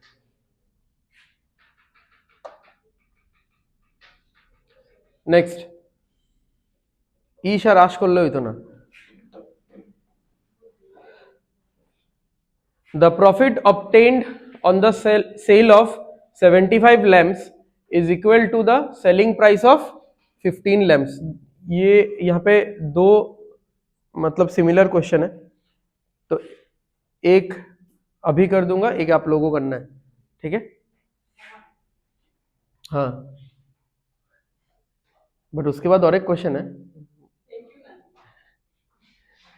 अच्छा, the profit obtained on the sale of 75 lamps is equal to the selling price of 15 lamps, यानी profit of 75 lamps is equal to selling price of 15 lamps. तो मुझे cost price is to selling price बताओ, फौरन करो, तुरंत answer दो। अरे cross multiply करो, काटो यार जल्दी, काटने में तो उस्ताद ही हो आप लोग।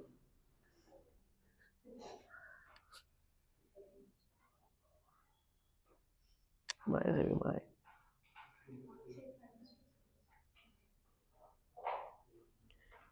कितना आ रहा है प्रॉफिट और सेलिंग प्राइस, कितना आ रहा है, कितना कितना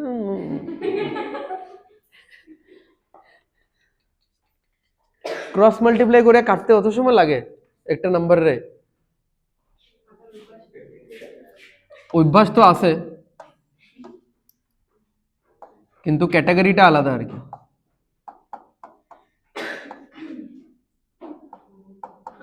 ठीक है, तो सेलिंग प्राइस इधर आएगा, 75 इधर जाएगा, इसको कैंसिल करेंगे तो कितना आ रहा है? तो 1 रुपए का प्रॉफिट है और मैंने बेचा कितना में? 5, तो सेलिंग प्राइस कितना आया? 5, और मुझे प्रॉफिट भी हो रहा है, ये भी समझो, लॉस नहीं हो रहा है मुझे।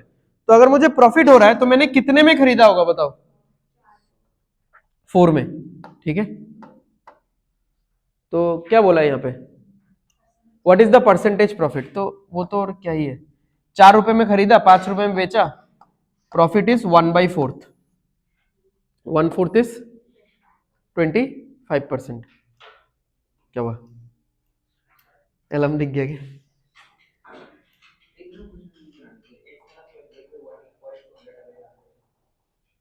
ना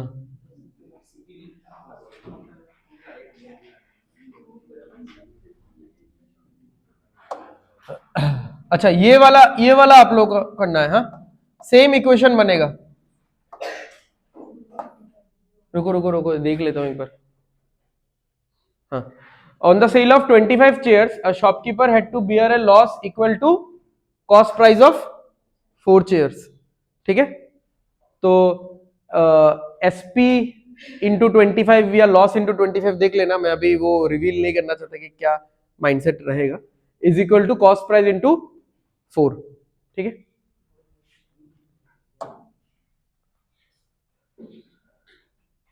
चलो लास्ट क्वेश्चन तुम लोगों की जिंदगी का, इसके बाद रहे ना रहे। चलो ये तो कर लो भाई। A fruit seller purchased x oranges. ठीक है, अब ऑरेंज में भी एक्स का नाम आ जाए तब तो फल खाना भी छोड़ दे, है ना? उस हिसाब से तो तुमको सारा फल छोड़ देना पड़ेगा।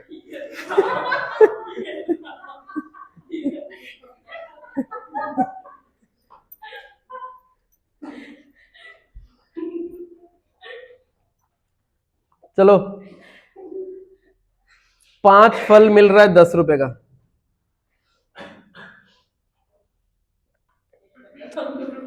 अरे तुम लोगों को तो वो फेज मिला नहीं एक्चुअली। पहले मूवी का टिकट ब्लैक होता था, पता है ना? पता है, मतलब सुना तो होगा किसी ने ऐसा, मतलब तो अपने अगर मतलब बड़े भाई बहनों से अगर सुना होगा कि मूवी का टिकट पहले ब्लैक में बिकता था, मतलब ऐसा क्योंकि ऑफलाइन जाके खरीदते थे ना काउंटर से, तो ऐसा काउंटर के बाहर थोड़ा ऐसा दलाल टाइप के लोग घूमते थे। ठीक है, ऐसा कॉलर में, यहाँ पे कॉलर के यहाँ पे टिकट छिपा के रखते थे, फिर ऐसा शर्ट का फोल्ड में ये सब। हाँ हाँ, वो सब पुराने मूवी में तो था ही। ठीक है, बिकॉज ये बहुत एक कॉमन चीज था। ठीक है, तो अभी तो ये सब तो वो तो छोड़ ही दो, अभी तो पूरा डिजिटलाइज हो गया सब कुछ। तो वो लोग क्या करते थे, कोई अगर अच्छा शो आया तो उनको तो खबर उबर रहता ही था, पूरा सेटिंग रहता था वहां का आदमी के साथ, तो वो लोग ऐसा मतलब 50-60 टिकट्स खरीद के रख देते थे।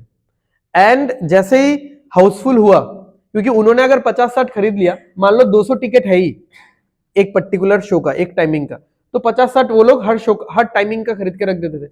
150 टिकट बिक गया, वो लोग काउंटर में क्या लगा के रखते थे, हाउसफुल ऐसा लगा के रख देंगे, क्योंकि और तो टिकट है ही नहीं उसके पास, उनके पास। किंतु उनके पास तो 50 टिकट है ना। अब लोग आएंगे, अरे यार मूवी देखना था, या झुंड में आएंगे, फ्रेंड्स वगैरह आएंगे, तो वो लोग ऐसा ऐसा करके आते थे। ठीक है, ऐसा लोग आ रहे हैं झुंड में, बात कर रहे हैं, यार देखना था अभी तो चला गया कैसे, तो वो लोग ऐसा करके आएंगे, टिकट लाए नहीं टिकट लाए, ऐसा कर पूरा ऐसा करके आते थे, क्योंकि पुलिस भी घूम रहा होता है। ठीक है, तो वो लोग ऐसा कान में थोड़ा बोल के चले जाएंगे, फिर ऐसा करके करेंगे, खोलेंगे, और मतलब हर टिकट में वो लोग ऐसा 30, 40, 70 डिपेंडिंग अपॉन डिमांड कितना ज्यादा है, मतलब एकदम मूवी खत्म होने वाला है, लास्ट का 1 दिन है, लास्ट का 2 दिन है, तो उस हिसाब से वो लोग ज्यादा चार्जेस करते थे, ठीक है। तो वहां पे ना ऐसा करके वो लोग बोलते थे टिकट के लिए 10 का 4, 10 का 4, 10 का 4, ठीक है, ऐसा करके बोलते थे। तो ये ऑरेंज बेचने वाला फ्रूट सेलर का वही है कि उसने किसी होलसेलर से, ठीक है, वो एक छोटा दुकानदार है, उसने किसी एक होलसेलर से एक्स ऑरेंजेस खरीदा, तो 10 का 5 खरीदा उसने, ठीक है, ऐसा 10 का 5, 10 का 5, 10 का 5, ठीक है। तो 10 रुपए से कितना ऑरेंजेस खरीदा? 5 ऑरेंजेस। तो यानी एक ऑरेंज उसने कितने में खरीदा फिर? 2, ठीक है। अब पता नहीं उसने कितने ऑरेंजेस खरीदे हैं, दिस इज द रेट। अब हम लोग बाजार में आलू खरीदने जाते हैं तो जो रेट होता है उतना ही लेके आते हैं, जरूरी नहीं है ना। हम लोग पूछते हैं कि दादा को तो गुड़िया, तो वो बोलता है कि 30 रुपए करके, इसका मतलब क्या है कि आलू का केजी 30 रुपए करके है। 30 रुपए करके है मतलब क्या है कि 1 केजी का दाम 30 रुपए है, तो जरूरी नहीं कि मैं 1 केजी लेके आऊंगा, मैं आधा केजी भी ला सकता हूं, ठीक है, मैं 5 केजी भी लेके आ सकता हूं, ठीक है। तो दैट इज द रेट। अच्छा, बट बेचते टाइम, अच्छा सॉरी सॉरी सॉरी, ये दुकानदार, ये छोटा मोटा दुकानदार है, एक गली का दुकानदार है, ये दो अलग अलग होलसेलर के पास जाता है, ठीक है, ये 2 अलग अलग होलसेलर के पास जाता है, एंड यहां से खरीदता है 1 ऑरेंज 2 रुपए में, और यहां से खरीदता है 2 ऑरेंज 5 रुपए में, ठीक है। अब इसको मैं कैंसिल नहीं कर सकता, तो मैंने किया नहीं, अदरवाइज डेसिमल में आ जाएगा, चलो रहने दो इसको। अच्छा, एंड ये सारा जितना भी ऑरेंजेस है सबको बेच देता है, 10 ऑरेंज बेचता है कितने रुपए में? 21 रुपए में, ठीक है। तो एक ऑरेंज कितने में बेचेगा वो? 2.1 है ना। 10 ऑरेंज अगर 21 रुपए में बेच रहा है तो 10 से डिवाइड कर दो, तो एक ऑरेंज कितने में बेचेगा?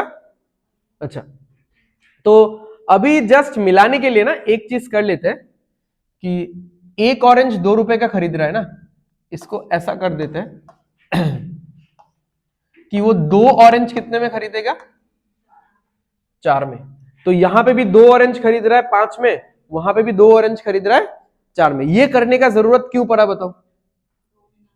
क्योंकि दोनों जगह में क्या लिखा हुआ है? एक्स ऑरेंजेस, और यहां पे भी क्या लिखा हुआ है? X oranges. अब मैं इसको भी कैंसिल आउट कर सकता था, क्योंकि ये तो 1 था, इसको भी मैं अगर कैंसिल आउट करके 2.5 कर देता तो हो जाता मेरा काम। बट जो भी है, या तो 1 1 मिला के रखो, या फिर 2 2 मिला के रखो। अब अगर हम लोग उसके परचेजिंग का एक डेटा बनाए कि परचेज करते टाइम उसने टोटल कितना ऑरेंजेस परचेज किया? 4 ऑरेंजेस। एक दुकान से 2 और दूसरी दुकान से और 2, तो ये 4 ऑरेंजेस खरीदने में उसको कितना रुपए गया? 9 रुपए गया, ओके। और सेल करते टाइम क्या डेटा है? एक ऑरेंज 2.1 का बेचा, ठीक है, बट यहां पे लिखा है सोल्ड ऑल ऑफ देम, तो ये पूरा 4 का 4 ऑरेंज आपको बेचना पड़ेगा, नहीं तो वो हिसाब कैसे करेगा भाई? 3 ऑरेंज उसके दुकान में पड़ा रहेगा फिर, ठीक है। तो समझ लो, हाँ, पहले से 5 ऑरेंज 10 का, यानी एक ऑरेंज 2 का, एक ऑरेंज 2 रुपए करके, यानी 2 ऑरेंज 4 रुपए करके, तो 2 ऑरेंज का हिसाब हो गया। यहां पे 2 ऑरेंज 5 रुपए करके, यहां पे भी 2 ऑरेंज का हिसाब हो गया। तो दोनों दुकान से मिला के उसने कितना ऑरेंज खरीदा? 4, इधर से 2 उधर से 2, तो टोटल कितना खर्चा हुआ? अब वो बेच रहा है, बेचते टाइम एक ऑरेंज कितने का बेचा? 2.1। अब मल्टीप्लाइड बाई 4, क्योंकि आपको तो 4 ऑरेंज बेचना है ना, तो 4 से मल्टीप्लाई करेंगे, तो 4 ऑरेंज उसने कितने में बेचा? 8.4।